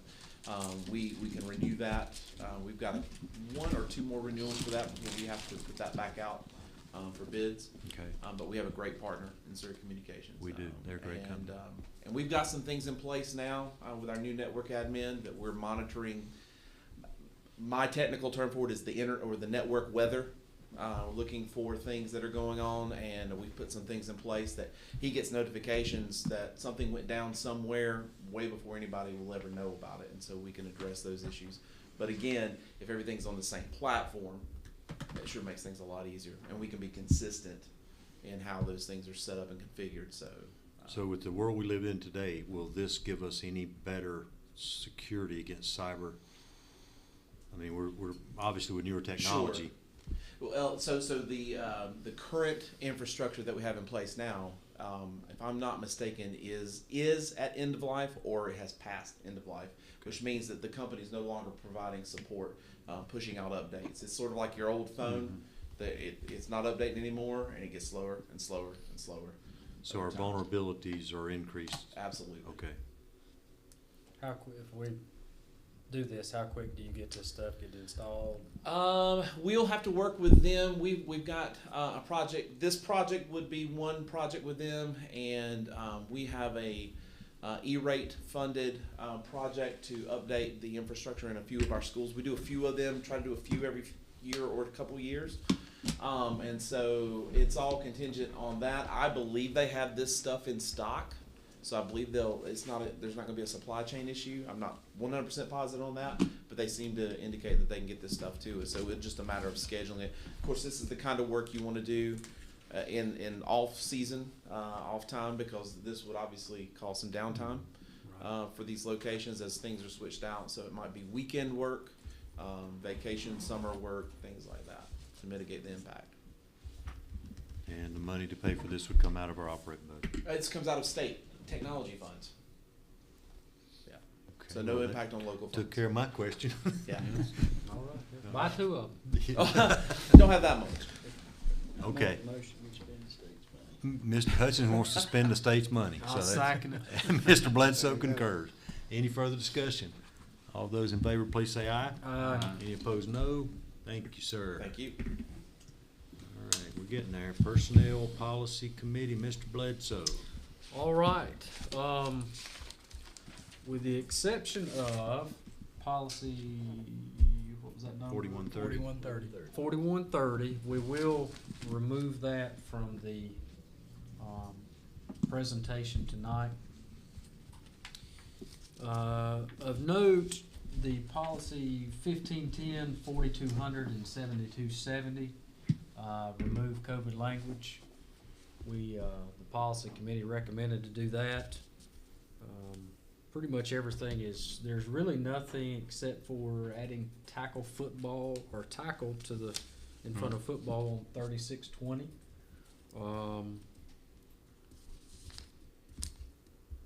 But everything else is pretty straightforward for these, policies to be, I suppose, viewed for the month. Right. And So, voted on next month. yeah, our procedure has always been, policy has been that we would review it, each board member and the public gets to look at it too. Yeah. For a month, and then we'll vote on it next month. So this is for your consideration. The policy committee also did,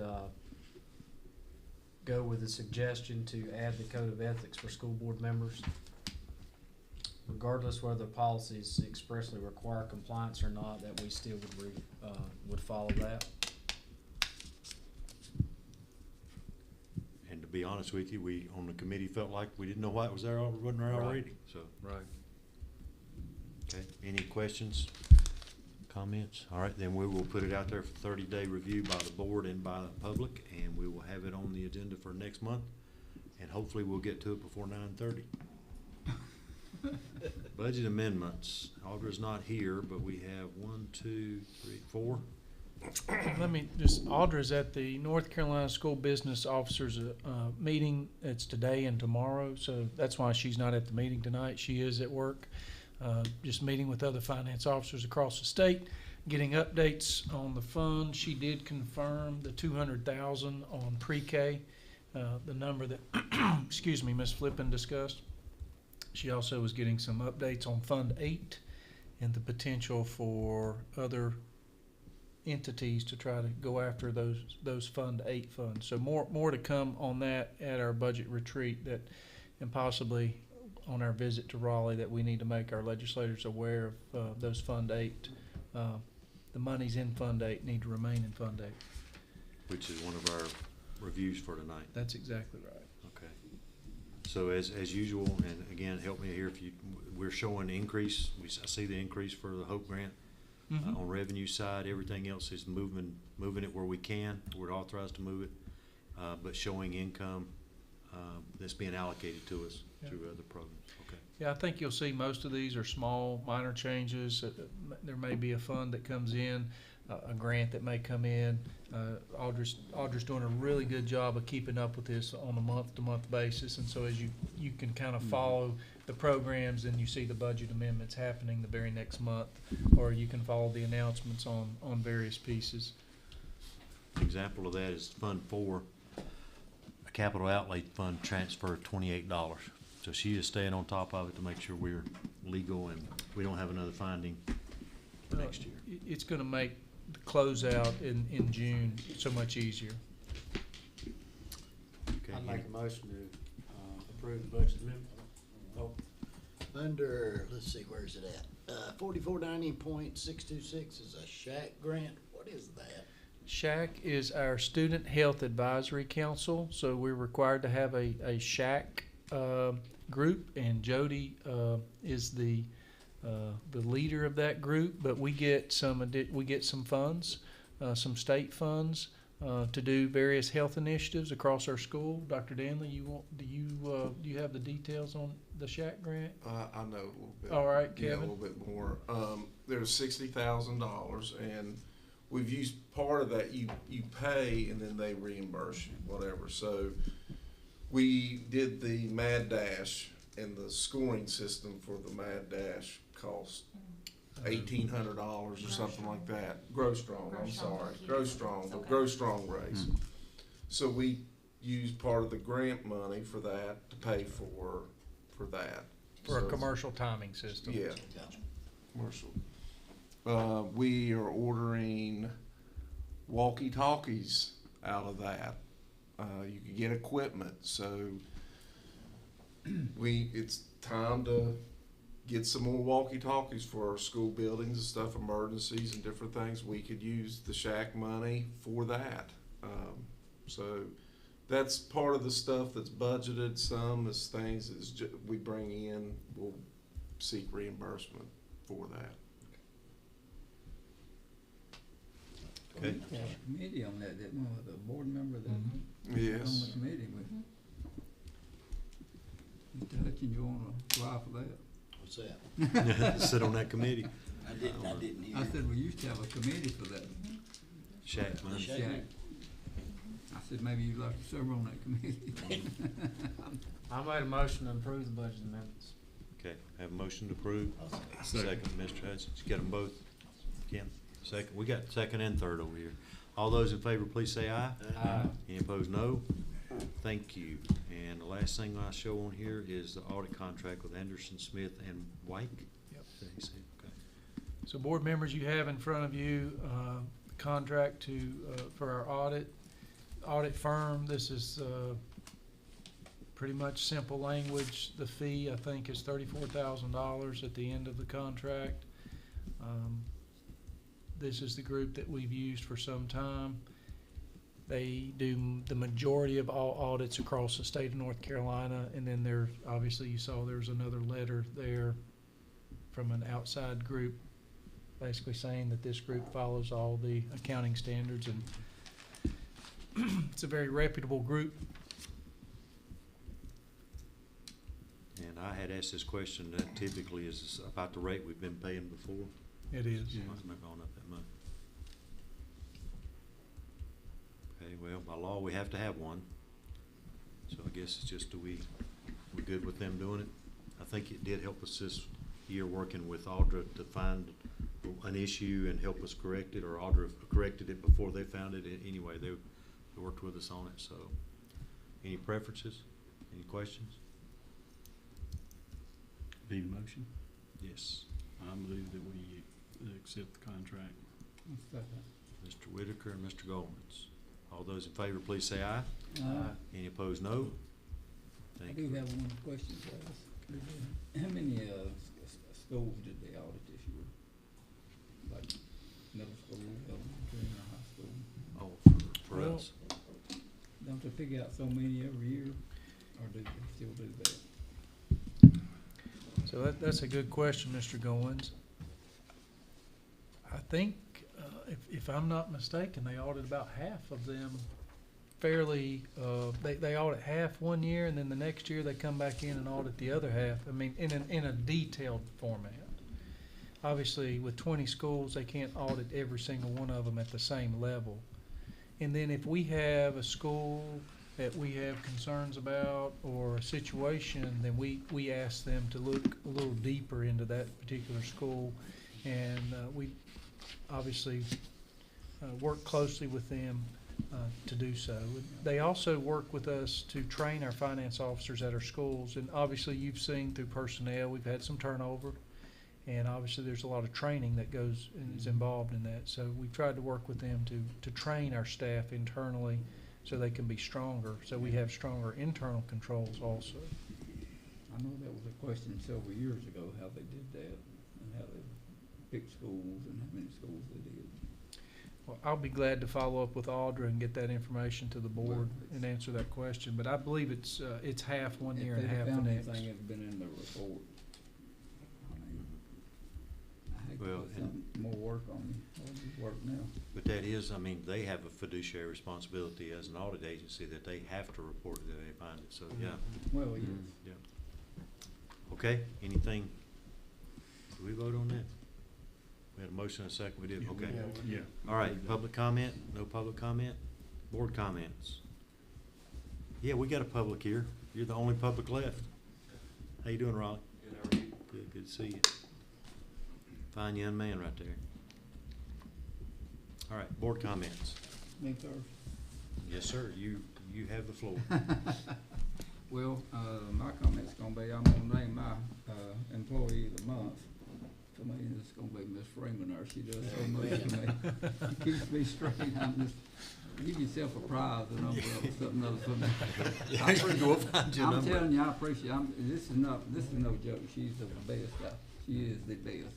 Yeah. And, if you somehow knew, I just have to get off of the board bar is all I can say. Ooh, don't Thank even you for everything that you do. And one other thing that I like to mention is, I was surprised at one of our school meetings about a backpack program having $10,000 in it. That tells me that community, Yeah. the people in that community, they care about the students, they care about people, and so that was just amazing to me. I would have guessed $2,000 or $3,000 maybe in a backpack, $10,000. And we have communities, for example, Calvary Baptist Church takes care of Franklin Elementary. So, and their communities, yeah, you're right. Good point. Thank you. Good, anything else? That's my comment. Want to go around the horn, Mr. Whitaker? All right. I know Chad came in here and received an award. Made me think when he talked about helping Barry haul out, is the way he said it. I mean, and that's the way he sort of integrated himself into the athletics and coaching. He said he could have gone somewhere else, but he said he helped Barry out. And, you know, we had a athletics improvements committee meeting, and we looked at supplements for those that you know, spend their time teaching athletics and developing talent in Surry County on the athletic field. And when you look at the supplement, you know, they're not doing it for the money. They're definitely doing it because they enjoy working with students. They enjoy the sport, apparently, and so I think I like to salute those that do step up and coach in our school systems, and you can see the effects of how well they're doing. So I'd just like to pay tribute to those that step up and coach our kids. And all the volunteers, we have so many of them. Yeah. Thank you. Mr. Hutchins. I want to second Mr. Goins' motion a minute ago about making her employee of the month. She got my computer going when I couldn't even remember my name. You can do anything, I'm telling you. Yeah. The one thing I wanted to mention is, and I don't know how many people are actually still listening on the webcast or whatever. He can tell us, Lucas. You go ahead and I'll. Can you? All right. Can you hear him okay, so we make sure these points are taken? He's by playing solitaire. There hasn't been a week since December that I haven't got some kind of call about some misinformation that was going on in the school system. Everybody's got an idea of what they think's going on, and everybody's got somebody else to blame. They want to blame somebody else. And I just want to encourage your parents, if you have an issue, let us know. Ask me. I'll tell you. Or I promise you what I will do is I'll go to somebody that has the answer, and I'll get that answer for you. But we have there's a lot of false statements out there. And then there's a lot of things that people really do have a concern about based on the national, what things that are going on. So I understand that. Speak out, get involved.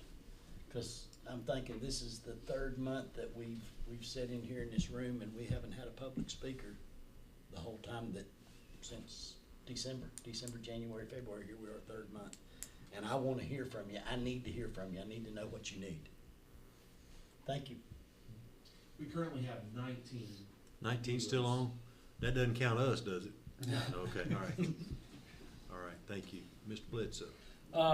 First of all, I know everybody's went home except for you lovely people and you all, but thank you to the staff and Raleigh. But thank you to the staff of our school system.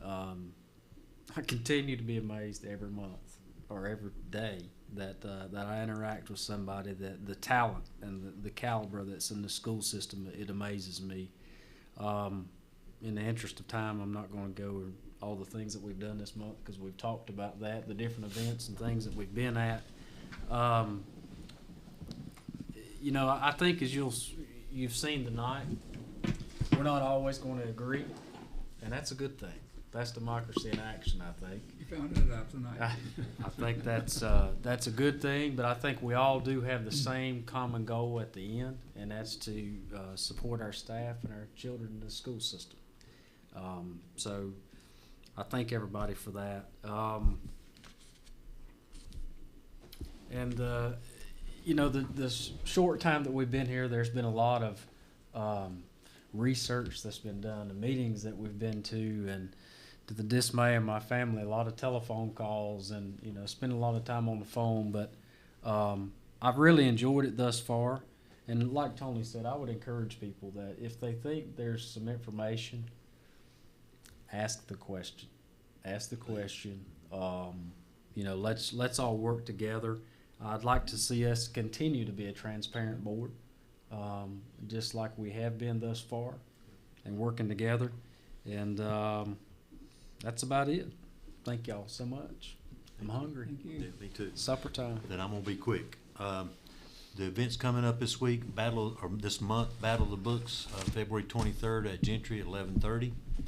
Chartering ceremony for FFA on the 23rd, Meadowview Magnet Middle, 1 o'clock. Excited about that. I'm really looking forward to going to that. And then an elementary honors chorus on the 23rd at Franklin at 6 o'clock. And I've got a little one in that, so I can't wait. And I would, just to sort of echo what y'all said, I know there are times when parents, citizens need to call us, the 5 of us. But I also think there are times maybe if you work through the school, work through the principal, you can get the information a lot quicker. I'm not going to tell you 100% of the time, but I'll guarantee you 99% of the time, they have nothing to hide at the school system or at the principal, the teacher. They're going to give you the same answer. But if you feel like you need another level of it, that's why you call us. But I would like for our parents and citizens to make them the first stop. And then if you don't get the answer, let's not say if you don't get the answer you want. Let's say you don't get the answer you think is right, call us. Because there's going to be times when you might not hear the answer you want to hear, but it may be the right answer. So, and I appreciate there's a lot, and to be honest with you, over the last 3 months, a lot of the stuff that we've added to the agenda have been just what y'all talked about, for transparency, to make sure that our citizens and our parents understand what's going on, because I get the same emails and texts y'all do. Why in the world are you doing this? Well, we're not. That's California. That's New York. That's whatever. It's not us. So we're building that trust we talked about. I feel like we can talk about anything we need to talk about, and like you said, we may not always agree, but there's no questioning that everybody in this system and all 5 of us, I hope everybody understands we have the good of our kids, the good of our staff, the good of our county at heart. And with that, I'm going to entertain a motion to adjourn. All 4 of you ought to jump on that one because it's 9:45. I move we adjourn. Second. Mr. Whitaker, Mr. Goins. Anybody object? Please say aye if you're ready to go home or eat. Aye. Let's do it. Thank you. Kim, I will double, triple what they said. Thank you.